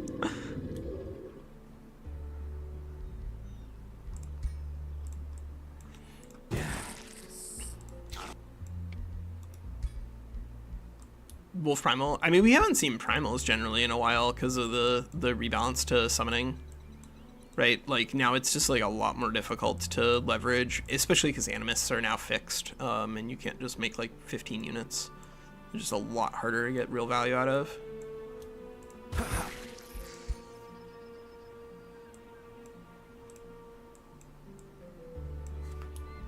Yeah.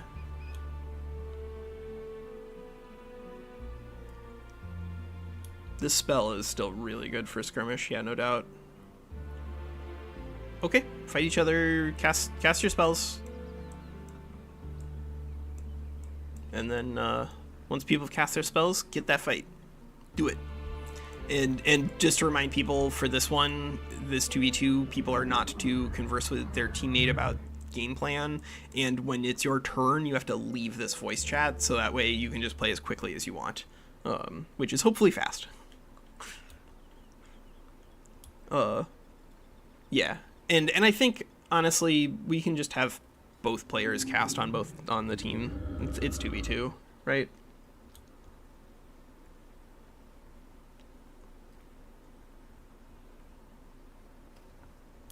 Okay, so who does anyone not have a strategic spell remaining? Are you guys all cast out? If everyone's cast out, then whichever team is in charge, which looks like right now it is team blue, would be on the attack.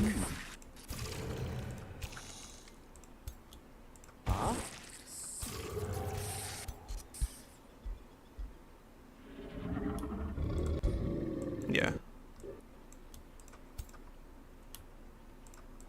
Hubert, are you getting items for your ruler?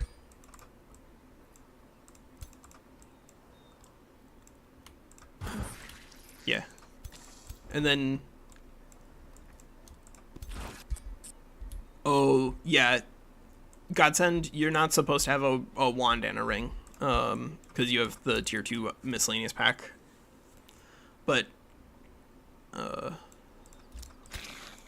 it doesn't matter. Fight each other. Fight each other.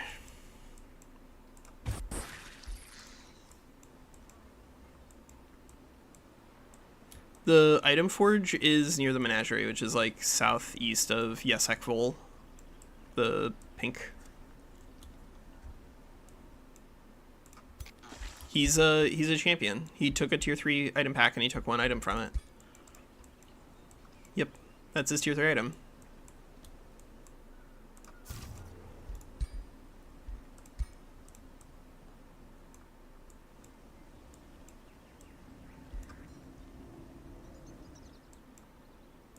It's directly north of the Shrine of Seasons, directly south of the tier 5.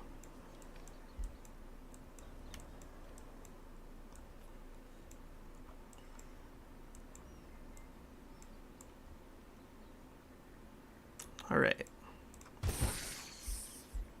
Yeah, don't overthink it. Let's just get to the fight. Like, Pone needs to get out of here in an hour tops. So let's get this fight on the road in the next 30 seconds.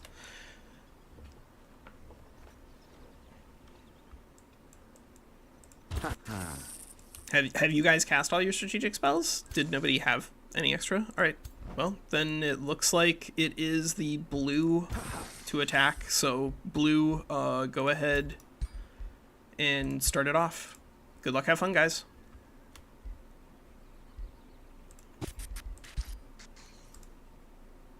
Yeah. All right, dope.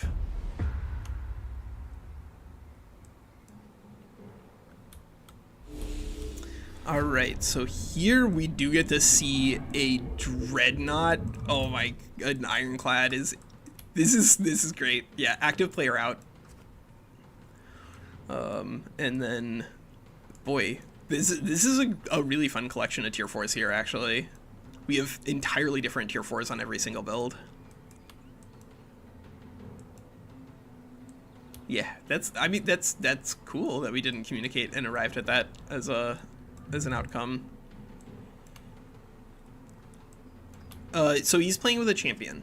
So if you play as champion in skirmish mod or in real life, you'll notice immediately that they're poo-poo and not very good. And Ninju suggested once that, hey, why don't we just give a tier 3 item to the champion to see if it makes them any better? And it really does. So the normal rules are, if you're playing with a champion, then you get to take a tier 3 item pack, but only use one of those items.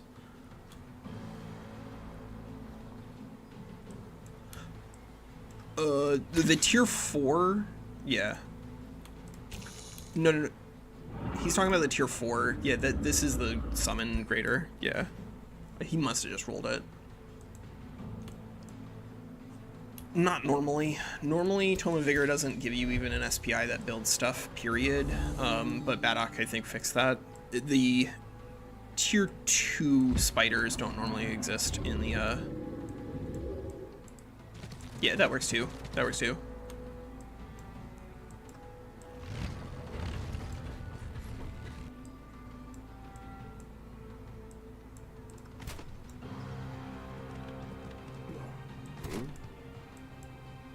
You're a spider. That's what I thought. Okay, I thought I heard that Badok had reworked some of it so you have more stuff, or maybe I don't know. Maybe some base game now. No, Vigor still doesn't give you an SPI. Although, the more that I think about it, the more that I think that Cody's fix for it is just like the right thing. Just make it a little more reliable. It's the easiest in terms of effort. Yeah, it's a great idea for champions, honestly, Pyrofox. Like, especially for skirmish, giving them access to a tier 3 weapon when everybody else is, or, you know, tier 3 anything, while everybody else is on tier 2 items is such a huge upgrade. I just need enough push to talk. It's really crazy. But then I do think that, like, broadly for after the fight, it is absolutely going to be possible to watch the replay. Nemki, I'm going to have this up as a VOD on my YouTube, just like indefinitely. And so if you wanna tune in later, especially if you wanna, like, I'll probably add timestamps so that way people watching the VOD at home later don't have to watch 45 minutes of setup. But it's not too difficult also to just like watch in the scroll and see that nothing is happening for the next 45 minutes. I'll just click ahead to the battle. But yeah, we'll have this up as a replay for anyone who's interested at home. But this is going to be a really interesting fight regardless, because we do have here a pseudo non-bow here on Gaussberg Grave Whisper. I think this one is Godsend, if I remember correctly. So Godsend is running with a lot of different tools all at once, right? Godsend has here access to animals as well as necromancy. Well, you could watch a replay of the fight in game. Definitely when you have like auto-resolved stuff, quiet. You can get there. I was talking to I'm just Ian yeah in chat. Yeah. We're just on push to talk. That's all. All right. It is different.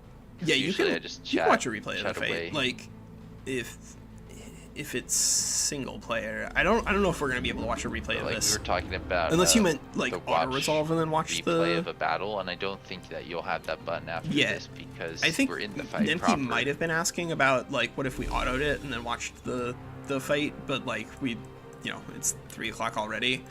If we'd gotten this thing on the road like 45 minutes ago, then I think we could do the auto resolve and then watch it out and then play it again. But I don't want us to waste our time. Not today. We'll do that tomorrow. Sure. Yeah. Walker, I'm really worried that the update rolled back our turn. I really, really hope everybody ended their turn. I'm afraid yeah. to go look at the results, because like I got a unit that I really don't want to have to try and roll again. And if I don't get it, I'm gonna want to revert, because it'll make me super sad if I don't get it. But at the same time, I hate doing we've already that. like skipped a rollback, because like I tried to demolish 200 points, like 200 crafting points worth of items between turns, and it just like ate them and gave me nothing. But like it's not worth it for us to revert for 6 people. Like, just play the game out. Yeah. Like if it's not a perfect representation, I don't really care. Like the bugs occur in the game. All right. Let's just say I hope my tier 4 unit is mine. My tier 4 unit. Yeah. I hope that we have. I hope that we don't have a lot of things get destroyed by bugs, but if we do, we do. That's what happens when we play when the patch is new. Yeah. I'm honestly like kind of not. We're gonna end up with like a massive balance patch that's gonna make us do everything differently in like a week or two anyway. Hopefully. We'll see, but hopefully. A balance patch I'm for gonna need to look at it just so I don't have like an emotional reaction tomorrow. I'm hoping we get like a balance pass for vanilla at some point, because we definitely do need it. It's complicated because it's in Europe and they have like summer vacations that are like legally mandated, and that makes it impossible for like it's more of an issue for Paradox than I think it's an issue for Triumph, but it is a real issue for Paradox. So a non-bow here, Pyro, is that we do have like a lot of different tags that are at war with each other. So we have animals as well as undead as 2 different tags that are like supported through different passives and whatnot. And so you can run with wild speakers and undead. That's totally fine. But if you're doing that, you have to be aware that the animal that you are summoning, of course, is like not getting you any of your undead payoffs, and of course it's also, although it's going to be hopefully giving extra value through the animal kinship, it's still going to be tricky for you to be able to combine those 2 tags together. They're not as xenophobic as something like linked mines and Tome of Construct, where you really cannot have things that are not linked mines, but just like generically you want to have pieces that work together in terms of their tags. Fleshlings. The fleshlings. 48 movements. They actually could do some real damage here by walking in and popping off. Yeah, they could do some real damage.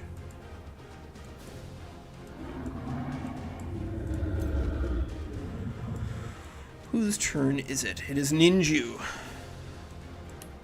Ninju is called to the field. I assume Ninju knows that, but he does seem to be deafened. Yeah, I think he heard us and then went over there. Wait, I'm noticing there's no Chaos Pulse here. Yeah, there's no Chaos Pulse. Hubert's gone off the spice direction. Possession in a fight like this actually genuinely might be insane. Like, if this fight's over on turn 6, then it doesn't matter if Possession kills your units in 2 turns. Yeah, that's fair. I do think that, broadly speaking, I still think that the Chaos, like Madcaster, is the only usable part of the Eldritch Sovereigns, but we will see. Those Fleshlings can do a lot of damage if they get on something and have backup. The bleeding itself is not like the really big I don't know about you, man, here. but this heat wave, stats vulnerability. I need it to be over. Dying over here. I'm just feeling it now. It's midday and I'm like drained. I'll look at my phone at like 1:30 in the morning and it'll say like heat advisory, don't go outside. Like, what are you doing? Why? Ooh, baby, Visions of Victory. That is a lot of potential damage here. Because that's a barb, right? Yeah, that's barbs. Ooh. Nice. That's not just any barbs, that's a super growth barb. There's some real damage output here if he can just get a couple of crits, but he is missing, you'll note, here, no access to an elemental enchantment that increases his damage. So the build that Ninju has gone with is much more defensively oriented than it is offensive. I think he's still got some good tools to try to leverage Tracker's Mark. He's playing with... here. Ooh. What is going on here?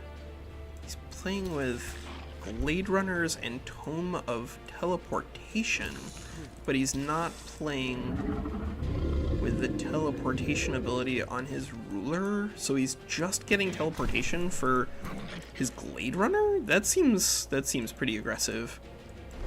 But you know, we're just playing with pieces for fun, just to get them on the board and rocking and rolling.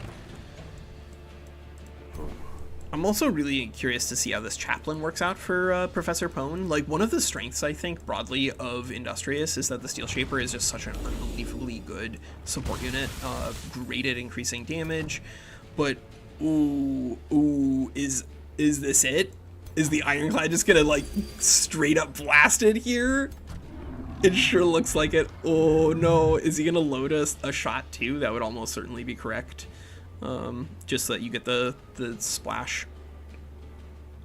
The only downside, of course, is that here he's going to be firing just once, which is why you usually want to wait on these overcharged effects until you're at a triple attack. Oh! Destabilized Mana Core. He's going off. He's going straight for it. Let's see what this does. So that was a knockback shot on that. And then the Ironclad did unfortunately get stunned, and so that's the downside there with the overcharged effect when it comes to Tome of the Dreadnought. It can be very powerful, and it is generally better in a larger format where you have access to multiple like lower tier units for clearing. And the Distribute Tonic will set up this Ironclad well for next turn, but I do think that Tome of the Dreadnought is like a very, very dangerous tome. Really strong, but very dangerous. So how do these players use their spells here? We see Godsend is going in with his Banshee and using a Whale. -2 Strengthened is mostly just about damage reduction here by chucking a couple of Weakened down on the board, but you know, adding a couple of Weakened is not a bad thing when you're fighting against barbs. And if he can get the Whales to get these guys down to -20 morale, then I think he'll be pretty happy with that. Sap Strength. Whoa. Oh my god, talk about an AoE counter. Baneful Curse. That is a lot of status resistances going down on the board here, and of course we are playing with Dark here, so that means that all of these guys are going to take a lot of extra damage from anyone who's going to get enchanted. And the reworked Bone Dragon giving access to Decaying and Poisoned as a breath weapon effect means that Ninju actually is really getting punished for clumping up his units like this. If he wanted to do it this way, if he had just put his War Shaman in the middle rather than the Hunter Spider Matriarch, everybody there would have had the status resistance from the warding defense mode. Giving access to +3 status resistance is actually really good when it comes to negating that sort of giant Bone Dragon breath, but that was actually, I think, a really good engagement for the Godsend and Hubert Dradden team. We'll see how the rest of this combat goes with his crows. Yeah, that should be pretty good.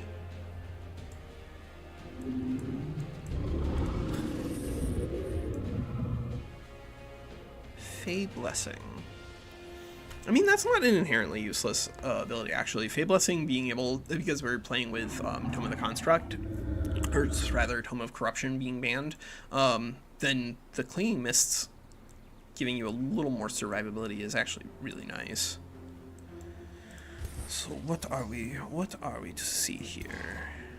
Crow, well... This is shaping up. You guys are getting to it now. Yeah. This is now. It's just what does this ruler do?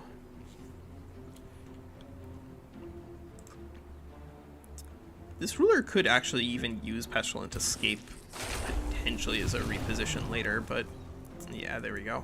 That's almost certainly a better use of your time. reduce damage damage output on the enemies. Miao Ying with a lightning breath weapon actually is incredibly dangerous for these poor Phantasm warriors. Like, they're of course still 130 base HP because they're legend ranks, so like they're not going to immediately melt, but woo, lightning damage is a really good damage type here. Yeah, really good damage type here actually. That could be one of those things that helps pull Ninju Professor back into this this fight, because definitely so far it's been a rough engagement. So, part of me wanted to ask partway through that, is Fate Embrace also banned? No, it's just the strategic layer spell that's banned. The tactical spell is still like a spell slot, so I think is largely fair. Yeah, I know some other people have rules on the. I think like Dread Reapers or Cody's server doesn't have any rules on it at all, but just like the strategic layer spell for mists I think is broadly not healthy in the same sense that like Insanity isn't, where like it's beatable, but it requires you to bring specific tools and be like very meta condensing, and more importantly like against the things that are good against it. It really just doesn't play as well. Now partially there's We've also banned Tome of Corruption, which makes me more inclined to want to ban the Lingering Mist strategic spell. Without that, with Tome of Corruption, I don't think it would be an issue, but with Tome of Corruption, we would have much bigger problems. Yeah, this is Miao Ying. Yeah, so this is Professor Bone, actually, Pyrofox, like the one, the only, the one you get to see on Turin's Total War in a bit of danger. This is a really scary fight so far, yeah. I mean, if Ninju has an AoE debuff clear or heal or something like that, then this could turn around very quickly. Like if he's on Tome of Dragons and just heals all of this in one action, then this could be a great trap. Actually, oh my god. Well, a good portion of his army has decay. Yeah, but you could still remove all of the debuffs with like one AoE debuff clear, which is the biggest issue for him there on that front. Is that not just is the damage not looking great for him, but there's a stun on his ruler, and there's all those decaying that he needs to clear out of the way. In general, though, I think, like playing with you guys, I think I play a little too aggressively. I could be wrong. It's, if you are playing aggressively and getting good engagements, then that's actually probably right. That's what you want to do if you can. I feel like it's really interesting game in that like certain builds will beat other builds, but they don't always work against other situations. It's kind of like rock, paper, scissors. So like in some situations, being aggressive is actually really good, and you want to be the one being aggressive, but that's not going to work, I'd say, most of the time. I think if you have like 48 movement speed units and your opponent has ranged pieces, then like not being aggressive is actively bad to your win percentage. This is probably what Ninja needs to do. If you want a good alpha strike, if you probably can do jump here and then just like blast these guys with that's fine. With a web. I think that would be really game changing if you can immobilize a lot of units. That could definitely get him back in on it. Unfortunately, the Glade Runner, this is kind of like why individual ranged pieces are not super exciting in Skirmish when fights are small and stakes are low. Individual ranged units that do not have damage buffs on them really don't contribute as much as you'd hope. Like the Zephyr Archer, I was really only excited to be bringing, so that way it could just pepper everyone with weakened. But if you're playing with like straight barbarians here, this Glade Runner, although it is going to deal some damage, the extra Savage Strike is not like a ridiculously huge upgrade in terms of damage, and there aren't a lot of other units that are making annoying about use this of the Tracker's Mark. For your side, is if you have a Dispel, you can't use it on him before he's got all this stuff triggered. Yep. But like this Glade Runner really isn't going to do that much damage beyond what a Fury would, except it's going to have a lot more durability. But if this thing just had a couple of elemental enchantments on it, then I think it really could be contributing pretty hard here. Okay, all right, first action here is the warrior is blinking out and stunning. All right, that is actually really nice. If you can use your shield bashes and your opponent can't, that's really nice. Yeah, I think the Dark Zephyr is fun. Just like I think Dark largely is not in a great place, and so I don't like recommending it to newer players. But if you want to have fun, Dark is fun. Ninju's turn here, but I actually think this tank, I think it's Professor Pone's army. It's got some opportunities to do some interesting stuff. Yeah, I want to see this Hunter Spider Matriarch use this web. That's what I want to see. I want to see where it is best positioned for it. But wherever that is, I want to see it use it. I mean, I think I know whereabouts makes a lot of sense, but I don't know if I love that. I think if he can get to back there, I think that is actually his best spot to be at, because back here he's going to be outside the zone of control for the Spirit Wolf, because the Spirit Wolf is facing forward like this. Same with the Warg, and once they've been immobilized, then they're actually not going to be able to turn around and do some real damage. So if he can get that. Oh, nice. There it is. There's the Mark of Invulnerability, which is sort of like, you know, a debuff clear on everything. Really spooky. He could even potentially use an Assassinate, but in order to really leverage that, I do think he needs to do some damage somewhere first with, like, the Glade Runner. 24. That's, you know, that's not an unreasonable thing to do. Although there's only one turn remaining on that Banshee, so now it might be at the point where you just endure it.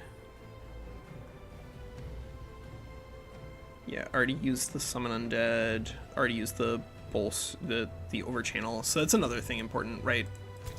If you've used your Overchannel and everything, then your power spike at the beginning of the game is going to be really hard, but then you'll drop off because you've already used all of your important tools, including, eventually, they'll have run out of casting points. Okay, so yeah, that's the spot that I wanted the Spider Matriarch to go to, but this, I think, will work perfectly fine too. And he can even try to do... Oh, he's trying to do a restore there? Yeah, that makes sense. Clear off that stunned. And those guys are stunned here, so the only retaliations that these War Shamans have to be worried about are those warriors there.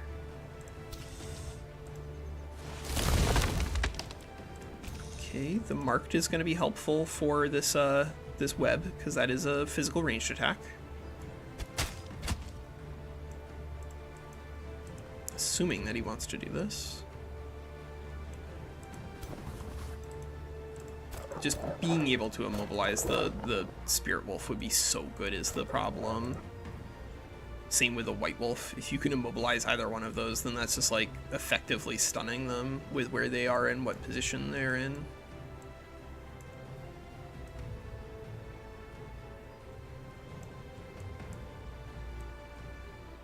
So yeah, rough first turn, but it does look like Ninju is putting in some real work to try to slow down the pressure out of Hubert's flank, and then we'll see how Hone responds here.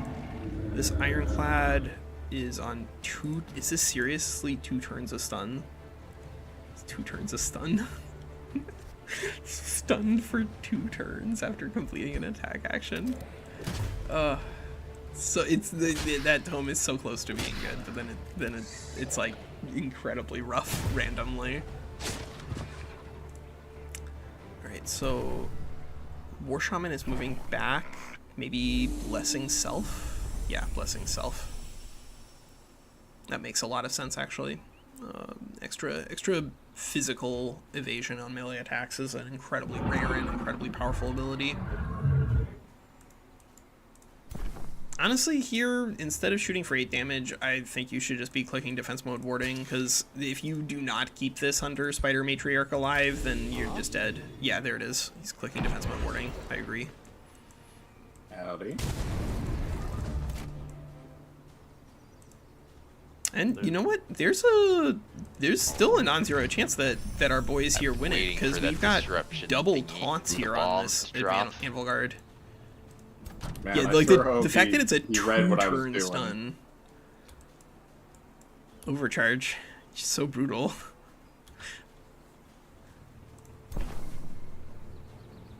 Wait, this thing got overcharged? Is that what happened? Yeah, he overcharged it last turn, and he immediately got stunned by it.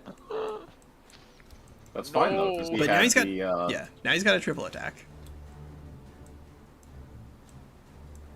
Oh, you're he's right. got a so triple. That's not a problem, right? Okay, I thought it lasted 2 turns. Got it. It did last 2 turns, but he cleared it with his mysterious potion on his chaplain. He still has access to the healing prayer.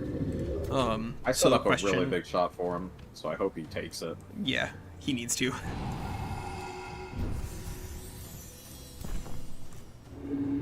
Okay, so that was a mending touch on that War Shaman to try to set up for more durability. That's actually a really good idea. If you can keep your supports alive, you really will benefit from it. There.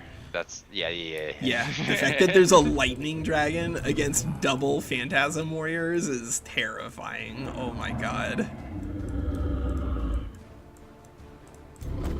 Do you like that cloud in a bottle play? I was a little unhappy that it didn't quite bunch him up a whole lot more, but I thought it was clever. I like it. I love Cloud in a Bottle. Anytime anyone brings that item, they always get like plus 15 respect in my book. It's just so cool. It's definitely overpowered. To be frank, that battle screwed me over the last game that I had with Godson, but whatever. Yeah.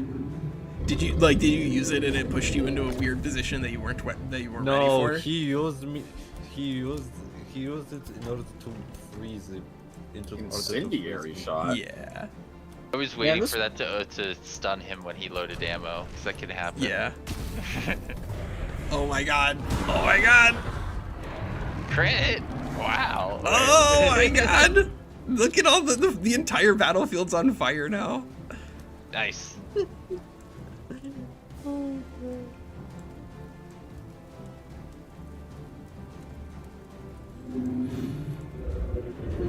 Yeah, I think that's fine.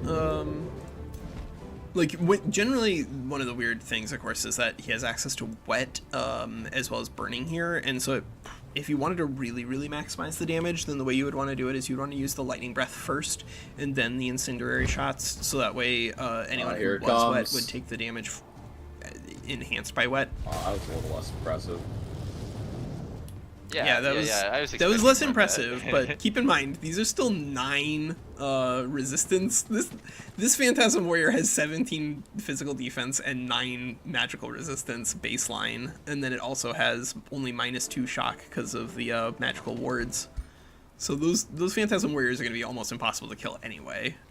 I tried to make as beefy zombies as I could.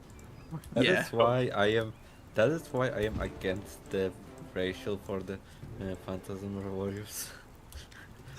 No, I think they just need to make a lot of the other tier 1 units better. Like, I think Phantasm Warriors aren't... really cool. I think they're really cool. I think they're very strong, but I don't think they're broken. I'm going to say this, tier 1s, tier 2s, and tier 3s, and tier 4s. Yeah, there's like, I think a lot of units that are like 90% of where they need to be, but have like some sort of issue. But I think that Phantasm Warriors are just like generically very good, fun, well designed, easy to use tier 1 units, and I want more of them to be like that. Like I'm really happy with Warriors, other than their being on Ritual of Alacrity. That one's kind of a problem. But I really like Anvil Guards. I think those are fun ones too. Looks like these Anvil Guards missed their taunt on the dark. Yeah. On Hermit Crops is kinda dunk. Like, These tier 1s are actually very scary if you get a hands on them. Yeah, for sure. Like, the Whiteborn valuation is really different in Skirmish mod, because it's, like, not as easy to just stand... Yeah, you can still stand on things, but it's not as easy to just, like, have fire and spirit everywhere. Unleash the Beast is definitely, I think, the plan here. And then, assuming this White Wolf can just find somewhere to stand where it can kill something... Ooh, actually, that's fun. So that here is the Deathborn Crow. Somebody else just happens to have the tool to. I brought the wild speaker. Yep.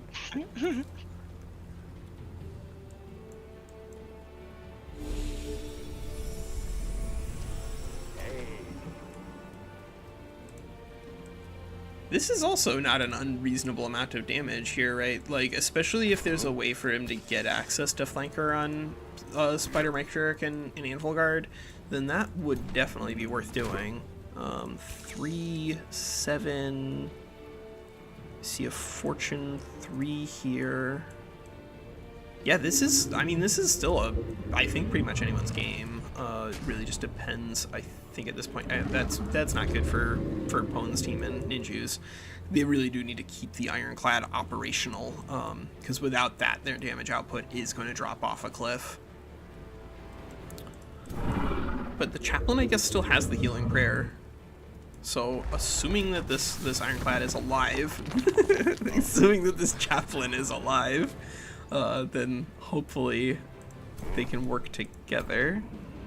This is why I'm not like a huge fan of the Pestilence Escape, is that although it's neat that it puts you into defense mode, it also means that you can't use it to like really pressure backline units. All you can do is like stand near them and hope that is enough pressure. About my tier 4 unit. Yeah. Please be a thing that I don't have to hope I get again. Boom. That's... I was thinking though, Walker, if not enough. The host is online, I may try and if it isn't somehow. If you get a tier 4, just like roll with it. Like, reverting is not worth it, considering that we're literally down half of an entire tier 4 weapon. Yeah.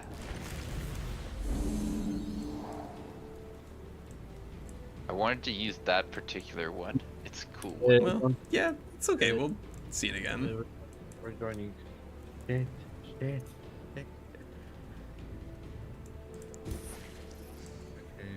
Cosper, I think this one probably is just gonna stand somewhere defensively. I don't know about that one, because like honest, I think it's probably not even that amazing to have it, because it's gonna kill my economy. Mists is useful. I have to use it or... Yeah, that's the thing, is that if you get, especially a tier 5, like tier 4s are a little easier to eat, but if you get a tier 5 unit early on, that's all of your growth. All of your growth is now that unit maintenance. It's ridiculous.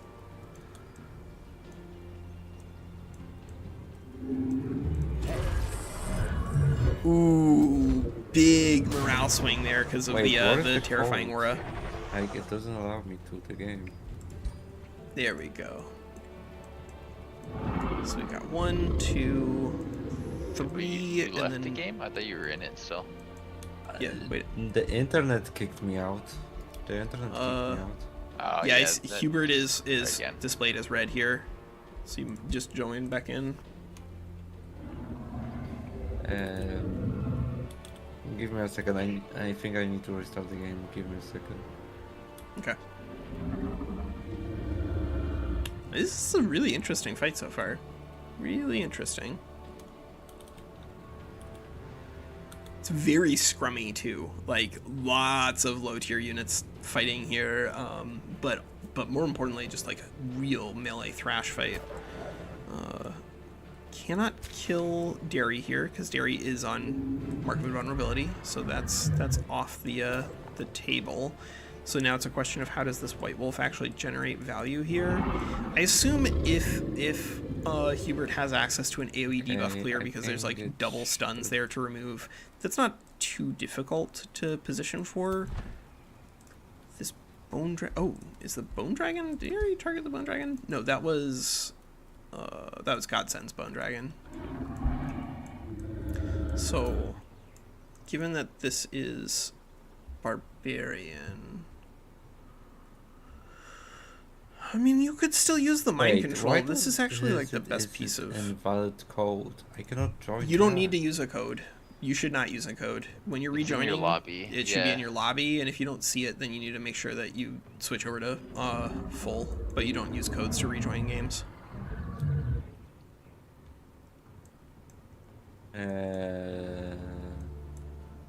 The problem is that I don't know which lobby is it. Well, it's gonna have our names in there. Just look through the names. It's gonna have our names, so that there's Hubert probably also has like 4 lobbies like that because you joined the right one. Cuckoo. Yeah, because a lot of we opened like 3 or 4 with the exact same group of 6. Okay, I am back. Yes, good.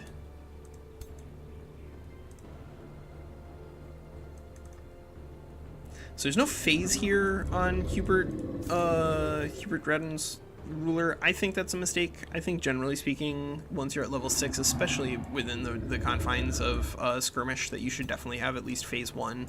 But I feel like phase 2 really isn't that dangerous for auto-resolve, as long as you have some forms of durability for your ruler.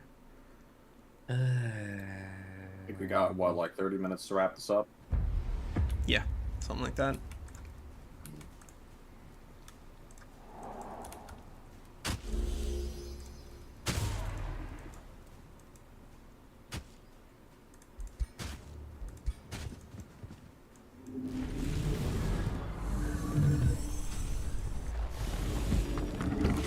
Okay. So now, yes, we are now at Hubert Dradden's turn. So now we shall see what happens here with these wolves. Who do they get onto, and where do they do their damage? No, I'm getting another out of sync. Ugh. Yep. Same. Age of Wonders. Really? Please, guys. Yeah, it's fine. Everything's cool. Everything's awesome. I live in Europe, but the sync shouldn't be that bad. Okay. It just happens sometimes. Yeah, it does. It does. Every time they update out of sync issues for a patch, we should pop a bottle of champagne. But every time they add new content, we should also probably assume that there's going to be some more instability. So that was Hubert using Delirium on the Glade Runner, which passed its check. So you can see here, the Delirium just does effectively nothing. And this is another one of the reasons why, like, Eldritch Sovereigns, not exactly where they need to be in terms of competitive game balance, but they are still really fun. And I do think that some of the abilities are really strong. Like the mind control is really good. Hubert that's still coming back in, or no? Yeah. I think he's just trying to figure out how to use his big wolves here.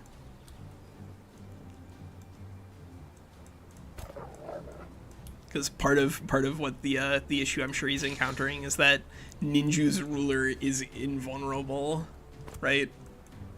Mm-hmm. Best target is invincible to damage. What? It's usually how it goes. It's usually, yep, indeed. Usually the way that goes. Oh my god, there's so much nonsense on the field that there's like overlapping terrain things, because it looks like here there's miasma as well. Yep, afflicted. So there's miasma as well as having regular mists here. So this spirit wolf is now pulled into a position where is Hubert is using a lot of wolves, and it's like you can tell this is what he plays all the time. Yeah, he loves those wolves.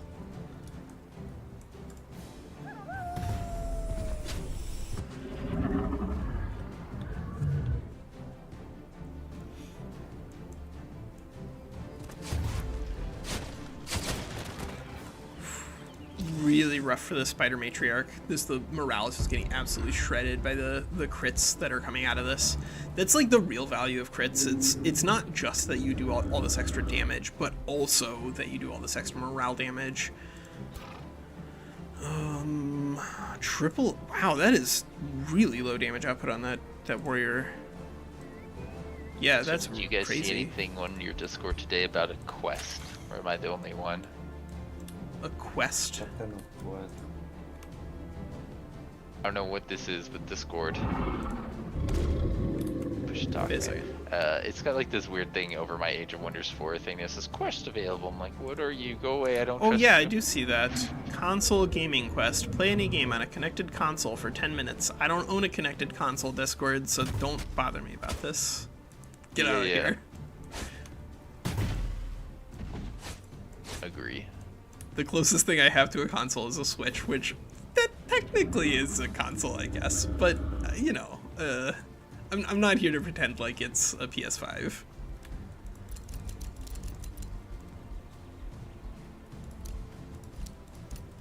Fortunate Oh, dice it's just roll and that showing us all assassinate. the spells. Oh my god. I am not relying on actually summon animals to summon the wolves mostly because this spell is such a trash Ooh. in its current iteration. All right, that's a really Yeah, nice assassinate. Pick off the tier 2. Yeah, the Like, Switch is not a console. why I so don't many pretend tier like it is. 3s? I enjoy it, but it's Why much you more of cannot a, just summon it a from handheld tier than it 4 is a or console. something?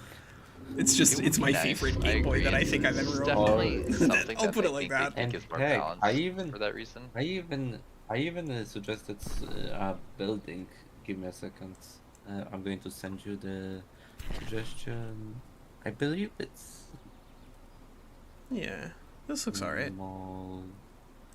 There it is. I don't know. I I'm feel going like to here, copy especially and send considering it how to low morale this War multiplayer Shaman if is, you you're want to much see. better off just using defense mode. But Ninja needs to find a source of morale for sure. Because if he doesn't, then he's gonna be in a lot of trouble really quickly. Once these units get into the realm where they're like consistently at 40% fumble chance, then you just can't win. And so like that's pretty rough. I play so like Nimki. I mostly play like Slay the Spire on my Switch. Like that, I would say 75% of the gaming that I do on my Switch is me just like walking around at like doctors' offices or whatever, playing Slay the Spire. But like, there's a lot of things that you can do on Switch that I think are really fun. But it is definitely much more of a walking around kind of console, at least in my experience. So he can't do any damage to the Bone Dragon because of the Mark of Invulnerability. Everyone's gonna have Mark of Invulnerability. Like, who here is not on warding in this fight? This is nuts. Everyone gets a Mark of Invulnerability. I'm hating this.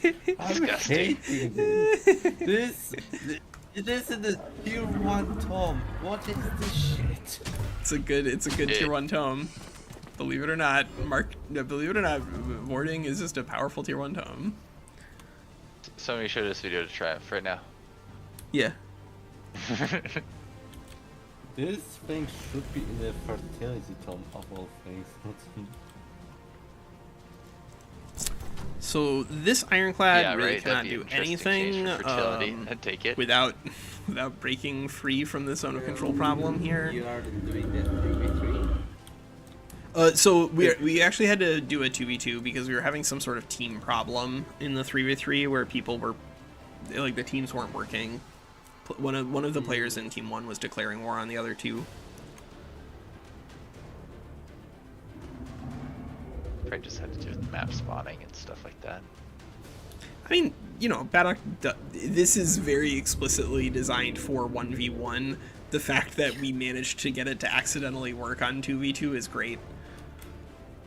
It's true. It was about time we got break. Yeah. Alright, so what are we gonna see? Ooh. Nice. So that was Professor just clearing out that summoned little crow with his dragon's tail swipe. You don't need to upgrade Tail Swipe, by the way. This is an incredibly strong action all by itself. And now, of course, by doing that, we have liberated the Ironclad, so I'm assuming that this means that we're going to see a dark, a direct fire somewhere.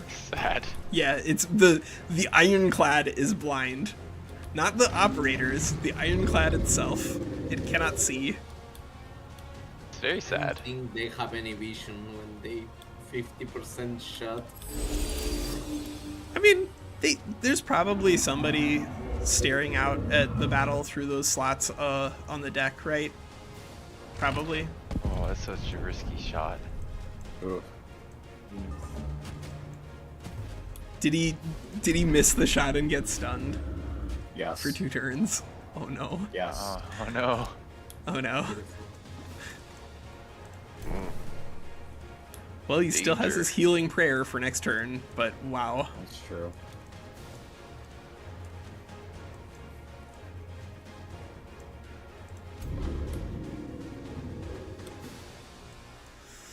So the Bone Dragon here has, I guess, the ability to go on one of these warriors and just rip into this. Yeah, I mean, that's not unreasonable. Like, this is now at the point where if he steps 1 forward, then he'll actually be able to attack this warrior with flanking attacks. And if he does that a couple of times and hits it with a crit, then this guy is going to be down in 40% fumble range, at which point the unit is effectively dead. So far, very, very few pieces lost on either side, but because of where you can see the damage is, it does look like Ninju's flank is getting rolled up pretty hard in comparison to everybody else. So I think we're going to see Hubert and Godsend win, but it is tricky. So much can go right from here, and so much can go wrong.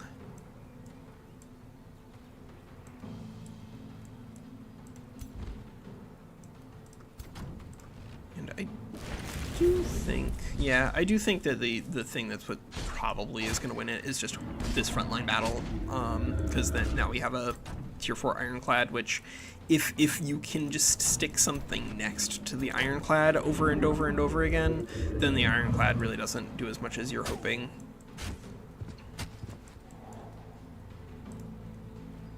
I will say that Pone has gotten pretty unlucky to roll 2 90%, but, or I guess those 30% stuns, right? Yeah, 2 30% stuns, but still, rolling 2 30% stuns in a row is pretty low.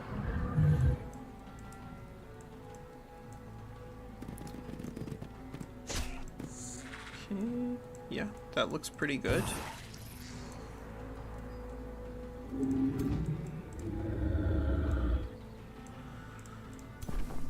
I think the real issue was for here, at least for Ninju's side, he had all of the durability in the world, but he didn't have any damage options, and that meant that, like, if you're not able to remove enemy models and they are able to remove yours, any amount of durability really isn't going to save you there.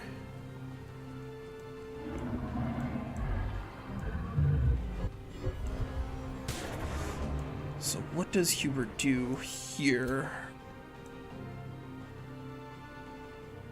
He's got a heal and a possession and a mind rebuke.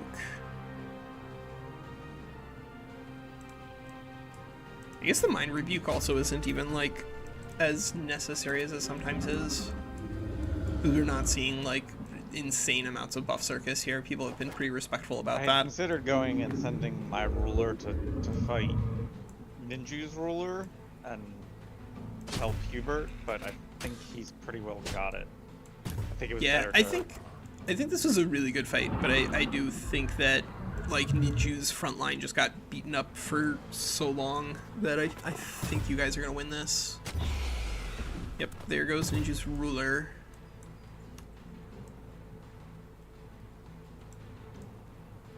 Yeah, depending on his Ironclad to do 100% of the damage may not have been the play.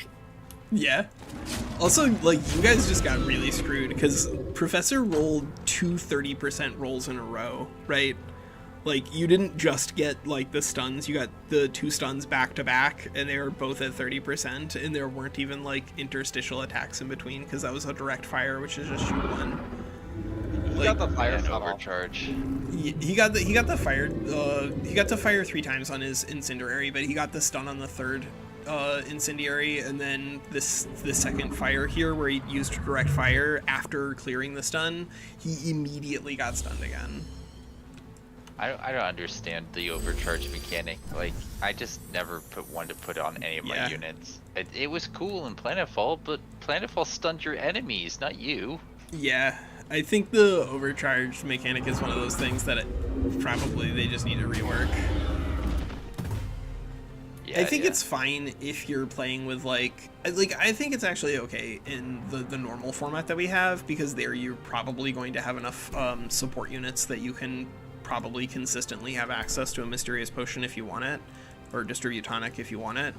But like in a small stack, if one of your 6 units is constantly stunning itself, it's not so good. That's not so good.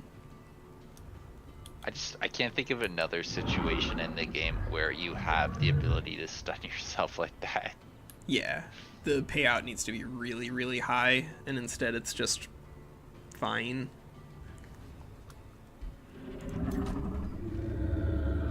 It is technically more damage than the possession, which kills you in 2 turns. So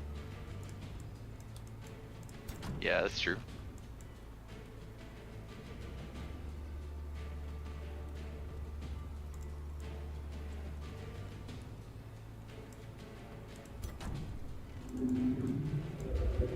I can't find a way to make my oops also there's build work the way I wanted to. It's a tragedy. Like for skirmish or for like generic game? For skirmish, I'm like, I have one I've done before, but I want to try a different version of the build where like I trade out a tome or 2, and it's just like I don't have a tier 3 I love here. I just don't. Yeah. I mean, Vigor is still not bad, right? The Empowered Beasts is a lot of durability for Slithers. Yeah, that's what I did. Vigor is very great for Slithers because of the enchantment of Empowered Beast, but also the problem that I have with Vigor is that it's another random summon without any type of building, like. Yeah, but Winsley is just talking about like creating like effectively an Oops All Slithers build, in which case it doesn't really matter if the tier 4 summon is random or not. Oops All Slithers. So I guess you are going to take the evolutions, beasts, vigor, you know, that type of style. Yeah, I think I have to take some nature in my tier 1 tome because I have just good stuff in the tier 2 tome that I want more. Like, I know I need Mighty Meek if I'm gonna do Oops Also. There's no way to make it work without Mighty Meek. Give me a second, I'm going to prepare something. Yes! Damage, AoE, get this straight back in this fight by just doing a couple of really big AoE attacks back to back. The type of out, it's not gonna matter at all. So, I mean, it depends on. This is like one of the very few cases where having access to a tail bash rather than a tail swipe would be nice to push the Dark Knight off, but given that this Ironclad gonna need to break away anyway, yeah, there it is. So where is this? Where is this? Are you shooting there? Is that the plan? Uh-oh. Uh-oh. I don't know about that one. If this Ironclad has enough movement to move one more space. Oh, baby. Oh, baby. Victory is yours. Yeah, that's definitely moral victory +1. Yeah, that dragon just got deleted.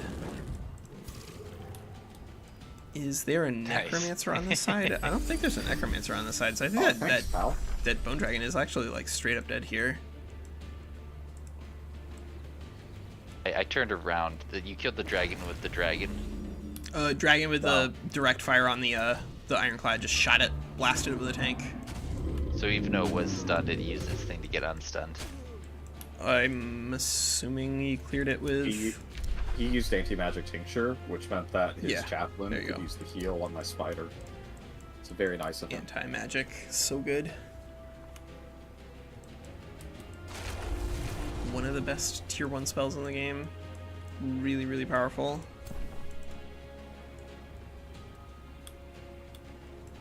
Let's see how these guys punish this front line now. So Miao Ying, of course, at 12 defense is not going to be instantaneous question kill. to the Vinslayer. Do you want the build to include such things as Materium Tomes, or do you don't want to? So I've already made a build that I think would work, but why don't you just kind of go for something you like, and then I'll let you know what I was thinking, because I don't know if I want to say too much. I'll probably use this eventually, probably next week. Give me a sec. Let's see. Nah, this is not. Yeah, I think this still very much looks like it's going to be impossible for Ninju and Professor Pone to win this. Just based off of frontline engagement alone.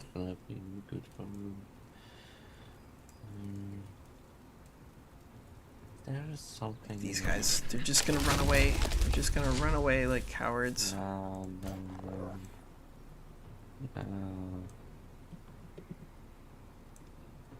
I think this this white wolf really just letting it be unchecked indefinitely with 37 damage on regular attacks with strengthened and fortune 3. There's so much extra damage there. It's pretty impossible to ignore. I definitely want the Tome of Vigor, but I don't want to do the same thing. You should all just like bribe Baddock to fix the filter build. I don't know how to like bribe him to fix a problem that he might not know how to fix, but if we send him enough money, it's like probably it'll work. I got about $3.50, so that's our starting bid. I can chip in a few pennies. You got a couple pennies?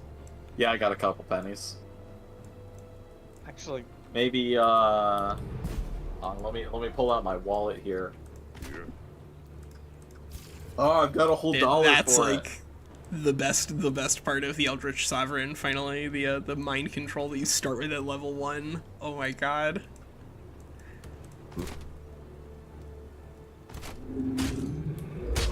So that you can go ahead and try to work on the Hunter Spider Matriarch there.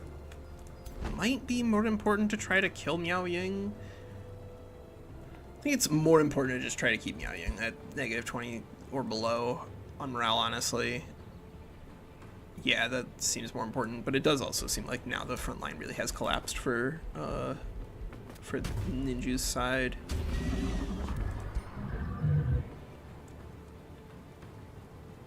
But this was a really good fight. Like this is just what Skirmish produces. Good fights all around.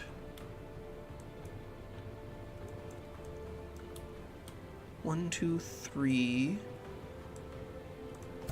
So where are these warriors gonna go? Yeah, stun. That makes a lot of sense. Unfortunately, that stun did not work. What was his roll on that? Oh boy, 28. So this, no, that actually does not make sense. You should not be running. Yeah, this is 11 status resistance because Professor Pone here took, it looks like, the order level 4.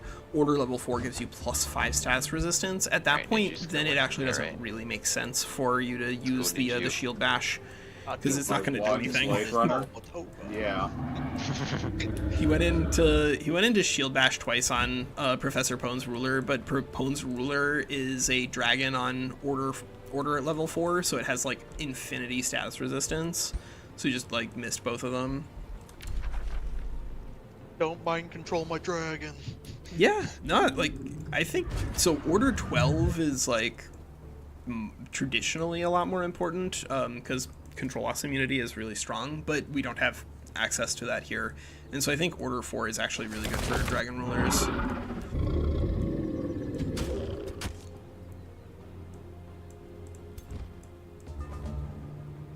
Oh no, Ninju has nothing left. Ninju, oh, he's got nothing.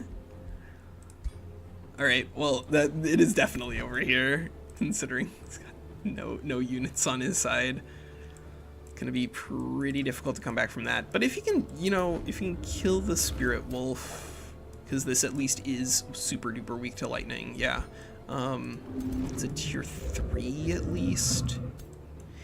And Hubert Draden is playing a lightning dragon, or a lightning weak ruler here. So the Eldritch Sovereign. Is there a way? Man, if Myung just had more morale, the way might be to just go over, kill this unit, get the Bastion back and rock and roll. Oh no. That's the opposite of what you want to be doing. It looks like he's shooting at his own units. Yeah, that's okay. I think this is a really good fight, and I think we saw what skirmish can really be about. Right. So that was even gods can bleed. This was a really close fight, honestly. Like, I think it really just came down to engagement, because like it looks kind of lopsided in terms of results, but I think it was purely just that big Bone Dragon breath weapon and early game AoE exploitation on the Hubert Draden Godsend side. I was hoping right out the gate that he was gonna back up after the summon went down. Yeah. And just force them to walk into us instead of us walking in. Yeah. But you get like what Skirmish is about now. Like once everyone knows how to actually set up the game, then it is pretty quick. The interesting about these little fellas is that they are bombs. Whenever I summon them, they're like combat summons. Yeah.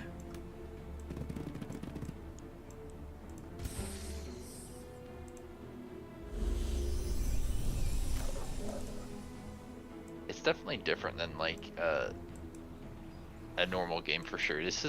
I find it really interesting to just get to think about combat and only combat and say I don't need anything for my economy. Let's just get some tomes that do combat. Yeah. You get to see really different things, which I think is fun. It's also like a lot lower in terms of time investment. People can, you can bring more experimental weird things if you're only going to waste 2 of your own hours rather than 17 or whatever. Yep. But my build actually worked in the campaign. It's just that I use my cheat codes in order to speed it up. Yeah. I've been thinking, like, now that we were at the end of the season pass, right? And they could be thinking about expansions. They could be thinking about what comes after Age of Wonders 4. And oh goodness, where's my brain going with that? I lost it. Yeah. Oh, I was thinking it'd be great to make the games shorter because they're just too long. Like, yeah, generally it's really hard to get through a game. And while I love Stellaris and I love playing long games, big maps, I think that this game would benefit a lot from just like simplifying to a degree, but also just doing whatever it takes to make the matches play faster. Yeah. I'll say goodbye to Iron Cross. Well, it's time for me to go, and I do believe I have lost. I think that is the I will bow out. Thanks for playing with us, Professor. Great. I hope you had a great time. I hope that you keep doing skirmishes in the future with some under any circumstances. Like Nemki has just been doing it with his chat, and I think he's been having a really good time with that. I apparently can't surrender from here. We can hit auto. Yeah, if you just maybe. you can also just like leave. Maybe actually you should be able to surrender by clicking on the little cogwheel and then click surrender. But if not, then just wait till it's my turn. Just leave, and then on the Just alt multiplayer F4, boarding who question, cares? just click settings and abandon session. Yeah, it doesn't matter. It also doesn't matter. Like you can have 15 different sessions queued up that you're not sure where they are. It just makes your life more difficult. Yeah, I think we won. Yeah, I'll bite your legs off. The Black Knight is invincible. Yeah, sure. Yeah, sure. Meanwhile, me with my army of wargs. Are you sure about? Yeah. I will defeat your warg army. Well, fun game today, guys. I'm gonna get going though. Yeah, see you guys. Everybody. See ya. Thanks, everyone. Yeah, Bye. I'm usually down to